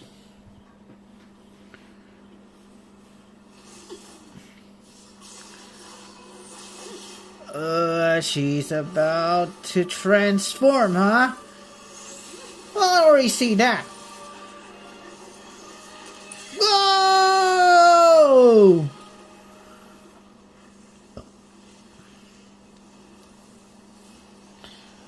And this one, it's gonna have Cinder of Two Worlds Flames. Oh! Trying to be Kalka now, aren't we? In the words of my... my previous stream, not today!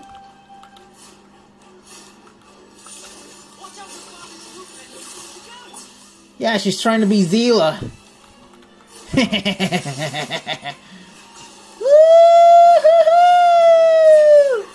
Justice is blindsided. Illusion shattered. Now for chance. Over here. Your actions made manifest. Yeah!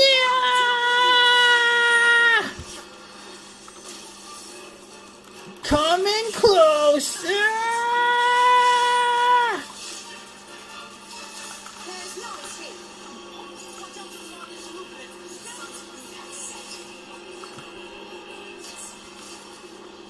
The show begins. Struggle fading. Illusion shattered. Whoop. Now for chance. Over here. Woo! Oh, cutscene. Yeah. Huh? Yeah. Yeah.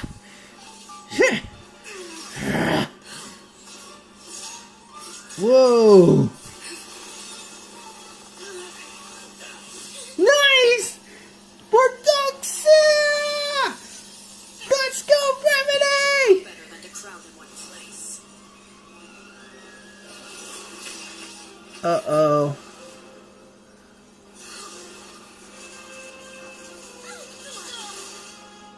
No! Oh, I know. No! Do it! I'm sorry, Father!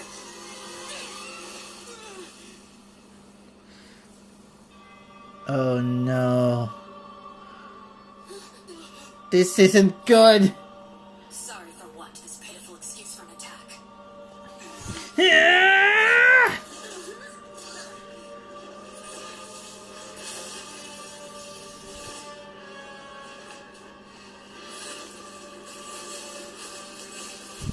Yeah!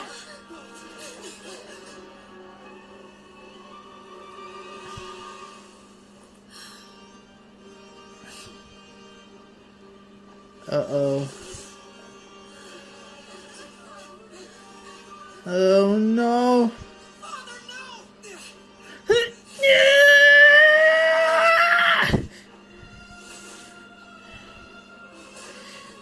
Made it out. You're stronger than I expected.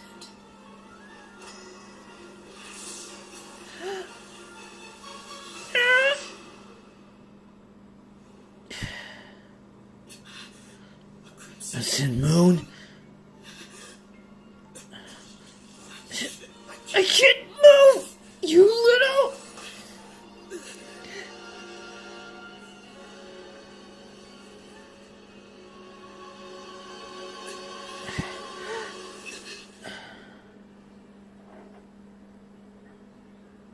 Still, not strong enough to beat me. Son of a bitch.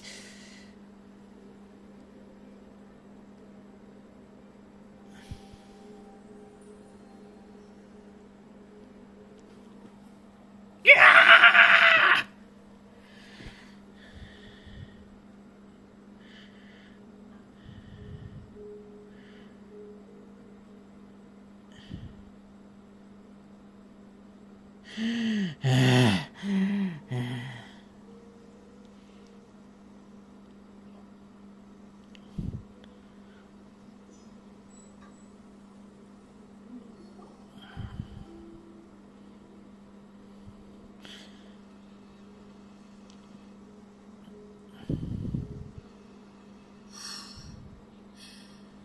I believe we can end things here.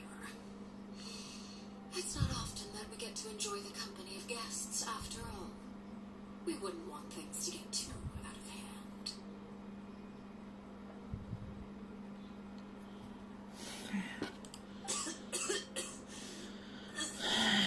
Brother, are you alright? Lenny, given that I am the victor of this duel, as agreed, the punishment stands. No!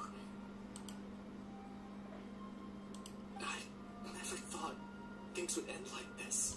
However, everyone involved in the duel demonstrated a remarkable level of strength and determination. In light of this, I'm prepared to change the method of execution. Elwar, the bottled flames I gave you for safekeeping. Do you still have them? Yes? I wasn't sure what they were for, but I kept them super safe. I didn't lose a single one. Wonderful. Then, in just a moment, I'll have you administer them. Bottled flames? Indeed, Bottle flames. they're the product of a secret experiment. Under certain special circumstances, flames can be extracted from my person and preserved. Once ingested, searing pain will spread across every inch of your body.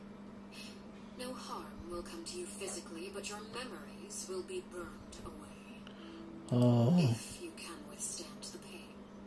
When you awake, you'll have forgotten everything you know about the House of the Hearth, and will be expelled from the organization.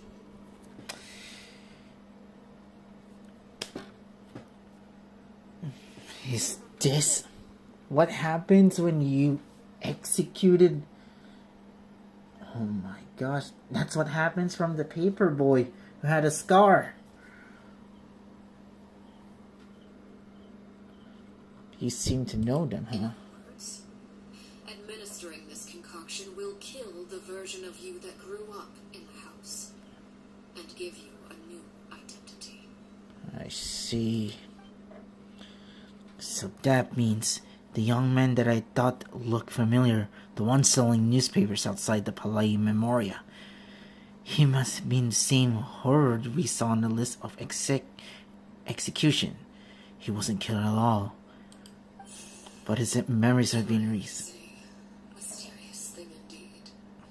Losing a portion of your memories will alter your sense of self. No. If my understanding of Arlecchino is right, she really thinks of that as killing him. The horror that lived in the House of the Heart is dead. The one that remains is simply a normal person, living out of his life with his beloved. Even so, it's much better than actual ending their lives. So, you're just letting us go, Father? You misunderstand. Memories are extremely important. Once consumed by flame, the version of you standing before me will die, and our secrets will die with you. So no, I don't intend to just let you go, because the person who survives will be nothing but a stranger. Even so, I won't have to live in fear anymore. I'm sorry, Father. I'm sorry I let you down, but I really... Don't cry, Filial. You haven't left the house yet, so there are still rules to be followed, yes. Remember what I taught you. Anger makes you impulsive, sorrow causes you to waver. Don't let yourself be controlled by your emotions. Of course. I'll remember. Dry your tears, and go pursue the life you really want. Yes, Father. Chaplot, Fultz, Elwar, take them back to Poisson. And bring Lenny and the others as well. I prepared 3 extra vials of bottled flames. As for whether to take them, the choice is yours. Goodbye, children. The next time we meet, I will no longer be your father. Thank you for all you've done for the house. I hope you have bright futures ahead of you.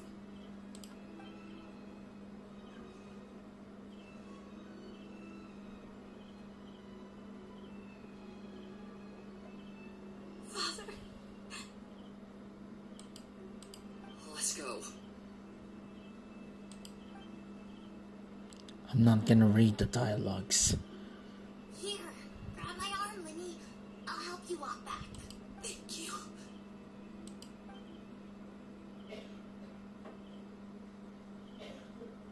Claire V.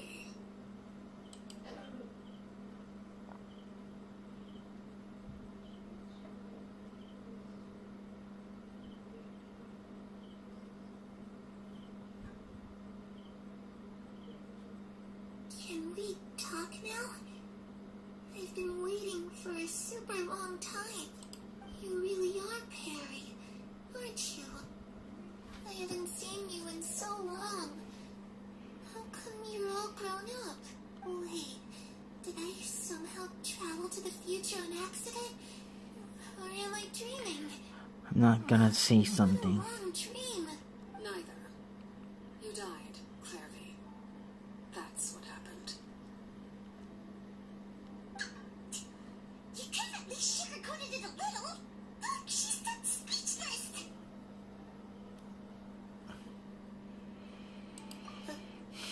Oh. Okay then. Huh? That's it? You accepted it just like that? Yep.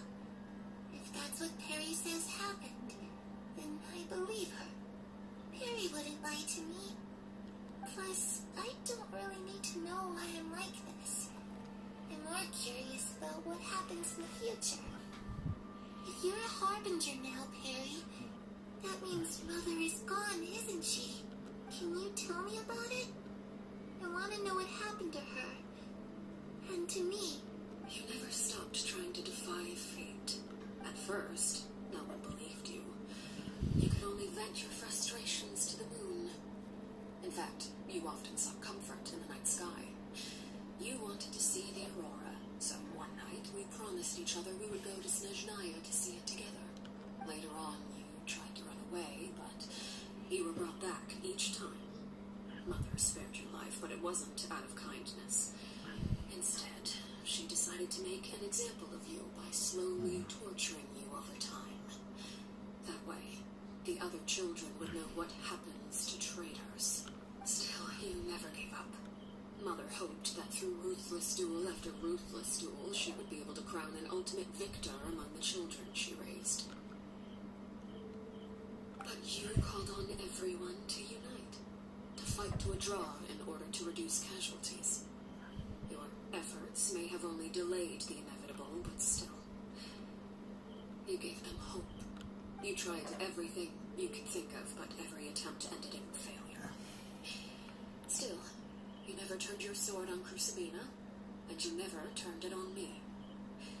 On that gloomy day, you told me, for the last 16 years of my life, I've done everything I can to fight for freedom.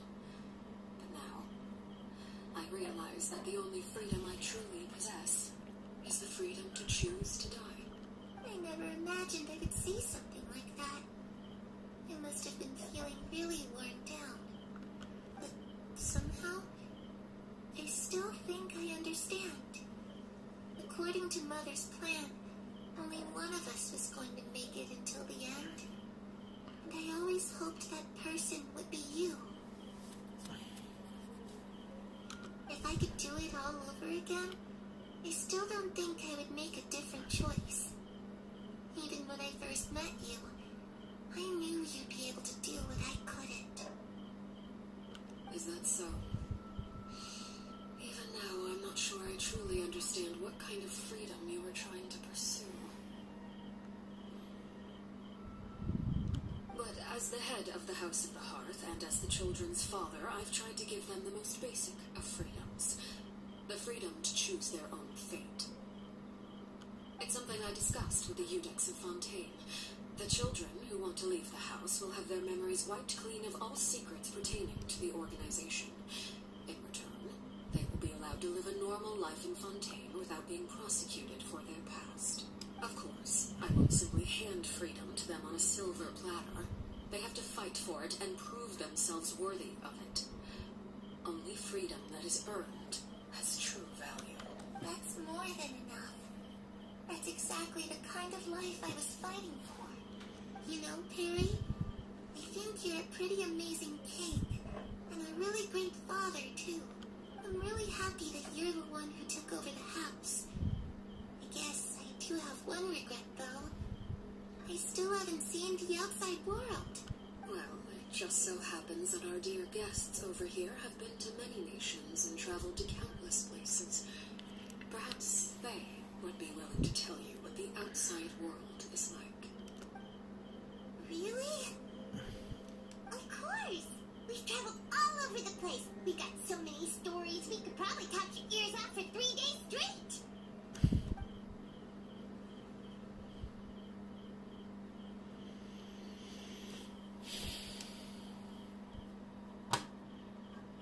Inazuma shines eternal. Right in Shogun.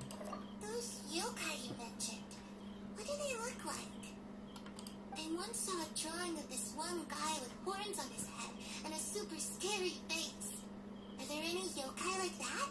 Oh, sounds like you're talking about Noni. Yup, we've met one, and let Paimon tell you, they're not nearly as scary as they look. And the one that we befriended he's afraid of baked beans.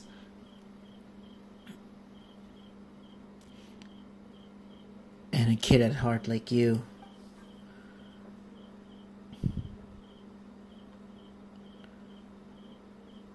Duke, Lesser Lord Kusanali, Nihida. Everybody hold hands. I was always too afraid to skip Mother's fighting lessons. But at the academia, I bet you could do all sorts of secret things in class. Things that have nothing to do with studying. I'm just kidding. Being able to study whatever you want without having to fear for your life actually sounds pretty great.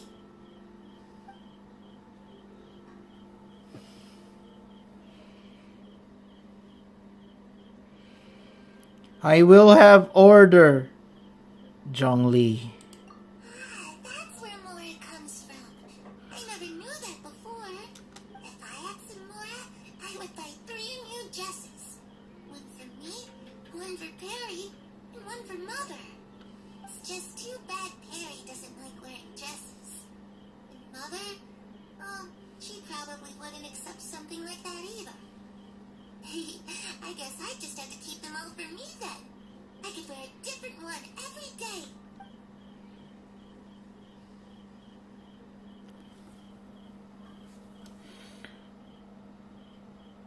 Our best homie.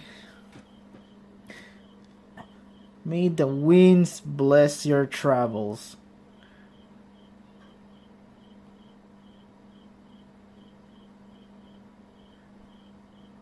Our biggest homie, the Tone Deaf Bard.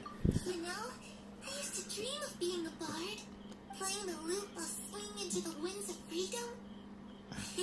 Even if there was no one there to listen, I would have continued to sing no matter what.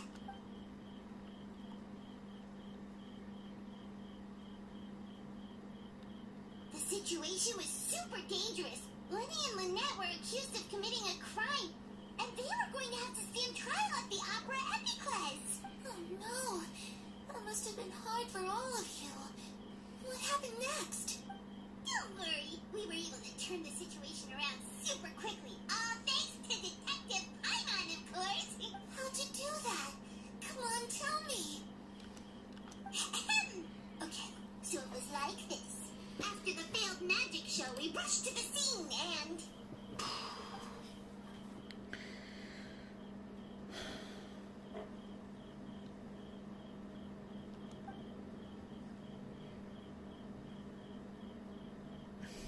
Shadows don't have the capacity to learn or grow. Any new information they encounter is quickly forgotten over time.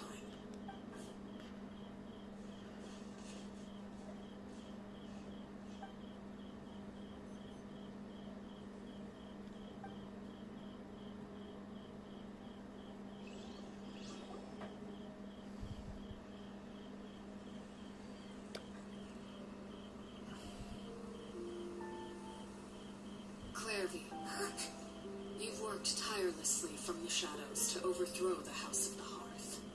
Now, by my authority as the Knave, I shall announce how this matter ends. You are hereby expelled from the House of the Hearth. You are no longer tied to this place, nor are you bound by its rules. You're saying that I can finally leave? I get to experience the outside world as well?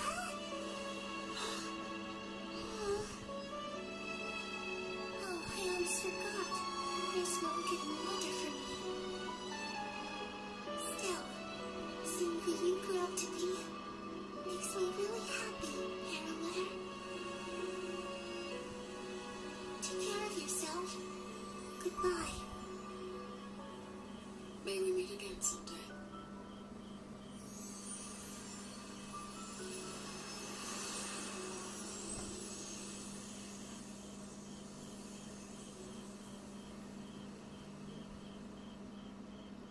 Clairvy. She left so soon. Paimon didn't even get to finish her story. I also have certain sentiments left unsaid. I wanted to tell her that the aurora I saw in Snezhnaya was just as beautiful as the ones in the pictures. But a shadow's memories reset at dawn. Had we delayed any longer, we wouldn't have had the time to say goodbye. Whatever regrets may linger, let them be lost to the coming of a new day. Father? It's Minnie! Hey, Minnie!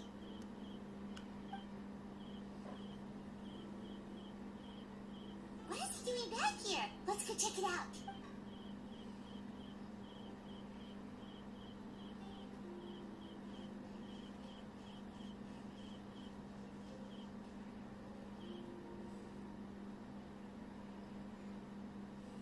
Father, the bottled flames have been administered. Filio and the others have left the house. And you? What have you decided? Thank you for giving us that choice, Father. But we never wanted to leave the house. It's the only home we've ever known. Lynette and Fremine feel the same way. They're recuperating back at the Hotel Bouffetete. But I decided to come back and tell you where we stood. I'm sure you're well aware of the expectations I have for you. I want you to follow in my footsteps and become the next king of the house. Yet you seem to have different ideas, I must admit. I'm rather surprised by your decision to stay. There's nothing wrong with choosing to live a quiet life. Leading this organization is a heavy responsibility, one not so easily carried by someone forced onto the throne. I just never understood what you saw in me. What made you believe I was deserving of that throne? You're brave, talented, and, most importantly, you cherish your family. You would do anything to protect them, even if it costs you your life.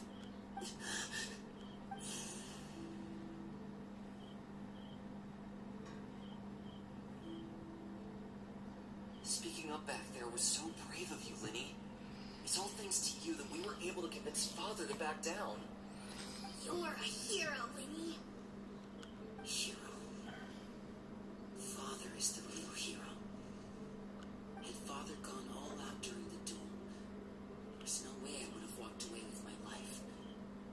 She must have had it all planned from the beginning, from the very moment she suggested a duel. I'm not deserving of that title. I'm not strong enough or smart enough. You're wrong. In my opinion, all you need to be deserving of the throne is conviction and the necessary strength to act on it. We may have different ideas of what it means to be a family, but you can hardly be said to lack conviction. What you truly lack is strength. For someone of your talent, though, that's something that will come with time. Even without that strength, you still chose to face me in a duel, even though the odds were stacked against you. That capacity to honor your convictions is what I truly see in you. Father, No one knows what the future holds, what tragedy or triumph may be in store. Being at the head of this organization requires the strength of will to face whatever comes. Caution will only hold you back. If reaching a certain standard were required to go after what you want, I would never have succeeded in killing my predecessor. Back then, there was still a considerable gap between our abilities. Strength may decide the ultimate victor, but those who let a lack of strength dictate their decisions or undermine their convictions will never be worthy of the throne. I understand, Father. Thank you. Children must grow up to surpass their parents. Only then can a family continue to flourish. The road ahead is not an easy one, so I'll ask you one last time. Are you certain you want to stay? You've done so much for me, Father, and that kindness must be repaid. Plus, with Project Stuja at hand, there are many dangers ahead, and I, for one, don't intend to back down. Protecting my family at all costs. That's my conviction. Then you're welcome to stay. As for Project Stuja, you need not be too concerned. If those cowardly businessmen and heartless dignitaries try to take us down, I'm prepared to teach them a lesson. Having members who longed for the light was our organization's last weakness. With those members no longer among our ranks, the House of the Hearth is like a spider hiding in the shadows. We need only wait for our prey to come to us. Yes, at present, our imperative is to use their plan to our advantage. In doing so, a crimson moon shall rise amid the frigid blizzards of winter. No demonstration of loyalty shall go unrewarded, and no sacrifice shall be in vain. As for the two of you, whether we meet again as friend or foe, I'll remember the camaraderie we shared in this moment, no matter how arduous the journey ahead. I hope we both reach our desired destination.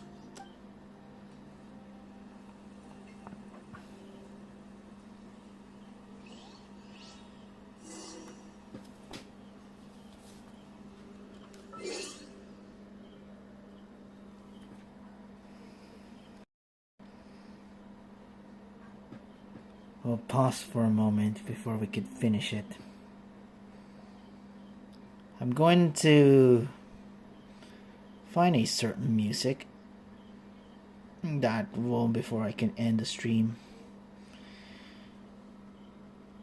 I'm gonna be playing HSR on my phone. I'm not gonna be streaming it today.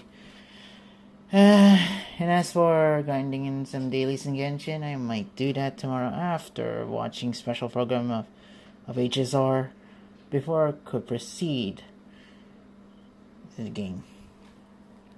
Anyway, allow me to do something unusual. I'm so speechless. I am definitely speechless. I want to play something from Pokemon Scarlet and Violet DLC. I'll mute for a moment.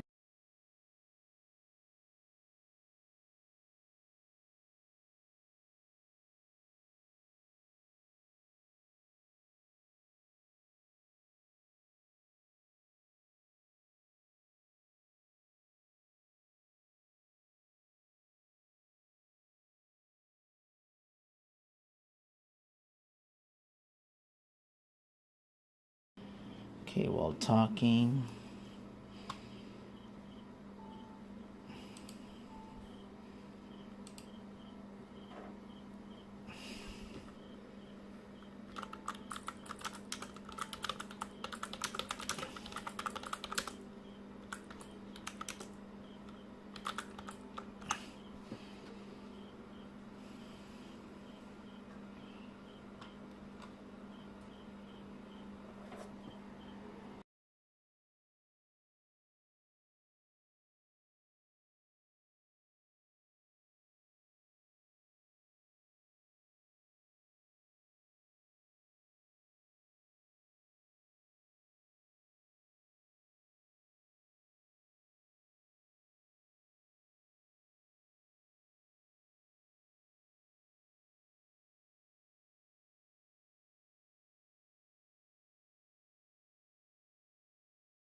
Okay, but first things first, I need to collect this. We're almost there. Then, 2 days. This looks for a job for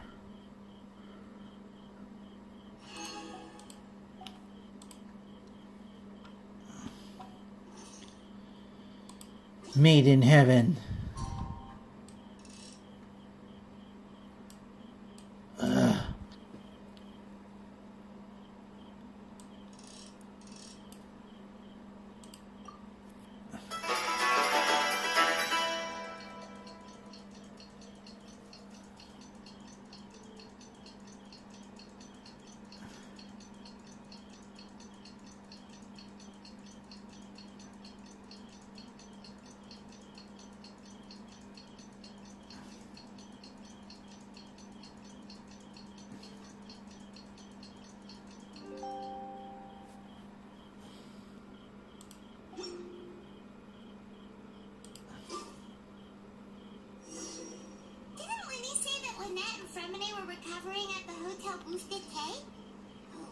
wonders how they're doing. Maybe we should go check on them. Good idea. I present. Heal the team. There are filled up archons and sovereigns. And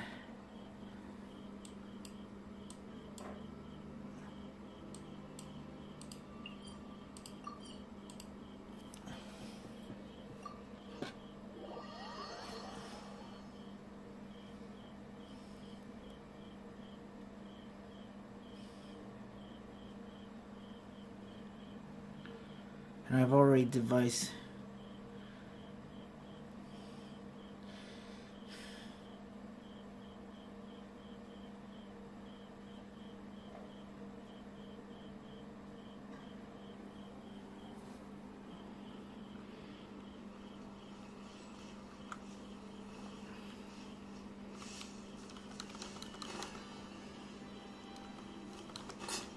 And I'm gonna be speechless when it suck.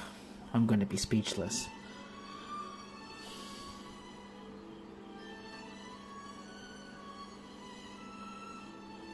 Lynette, Fremine, how are you feeling? Much better. Whew, what a relief. What about you? Are you feeling alright? I knew you'd come out unscathed. Us, on the other hand, well, we've been bedridden for 2 days. I couldn't even turn over. Oh, and I wanted to ask, is Clairvy gone? Linny and the other members have left Poisson and returned to the House of the Hearth. According to him, there haven't been any more sightings of a spirit roaming the house. I see. I'm glad.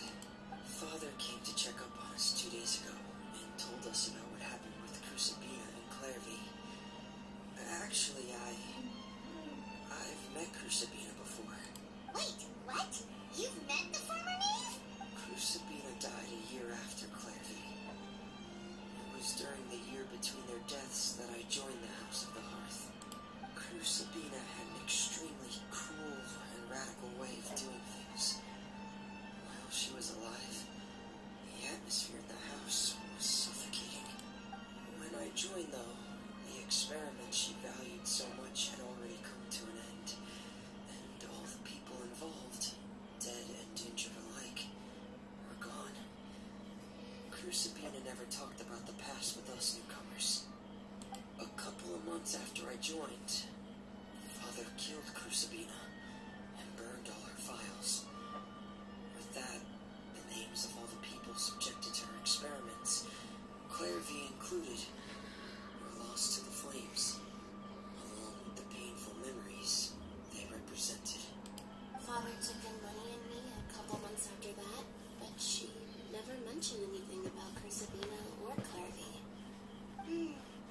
It really seems like something she was planning to keep to herself. The last time you talked to her, did she mention why she kept it a secret for so long? She said she didn't want us to be affected by the darkness of the past. She was worried we'd develop a false sense of gratitude towards her if we knew about it. The foundation of a family should be free of any corrupting influence. Whatever happened in the past, it has nothing to do with who we are now. And that's what Father told us in the end. But I still thanked him for everything. It was only after hearing about what Crucibina did that I finally realized how insignificant our lives could have been. The members of the house meant nothing to her. To say that she valued them in any way, even just as a tool, would probably be giving her too much credit. If Father hadn't taken over the House of the Hearth, I probably would have already.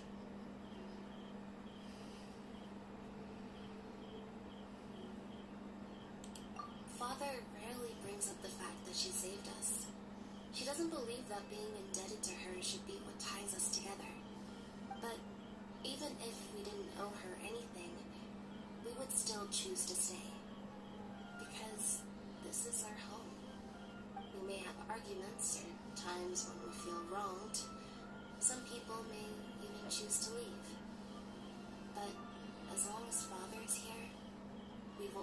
this hell of a hole.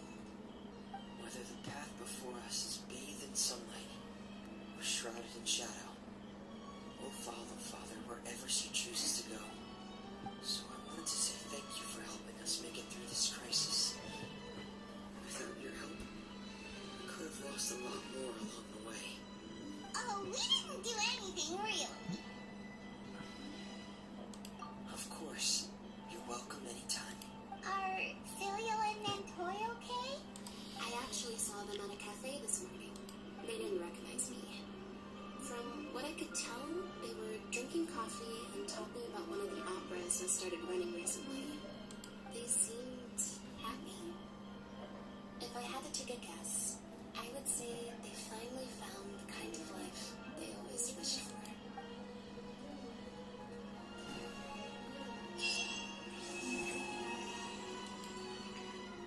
Story quest over.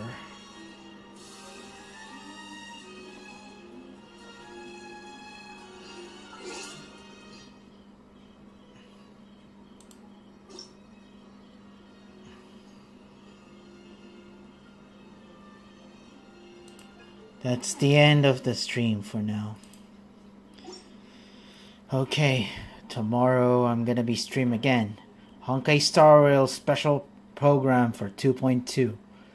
Also, after the special program, I'm going back in Genshin for grinds, and then after Genshin, Honkai Star Rail, and then input the codes, the incoming redemption codes. This is Key Dragonflame. Abastra Abasas, and I'm gonna say this right about now. I need to get stronger. I need to get stronger. I will pull for Clorand. Then after, I'm gonna pull for every Archons and Sovereigns and anything. I'll collect every Archons I can. Then some Sovereigns. I'll get stronger. I'll get stronger. Stronger. Stronger. Stronger, stronger, stronger, and stronger!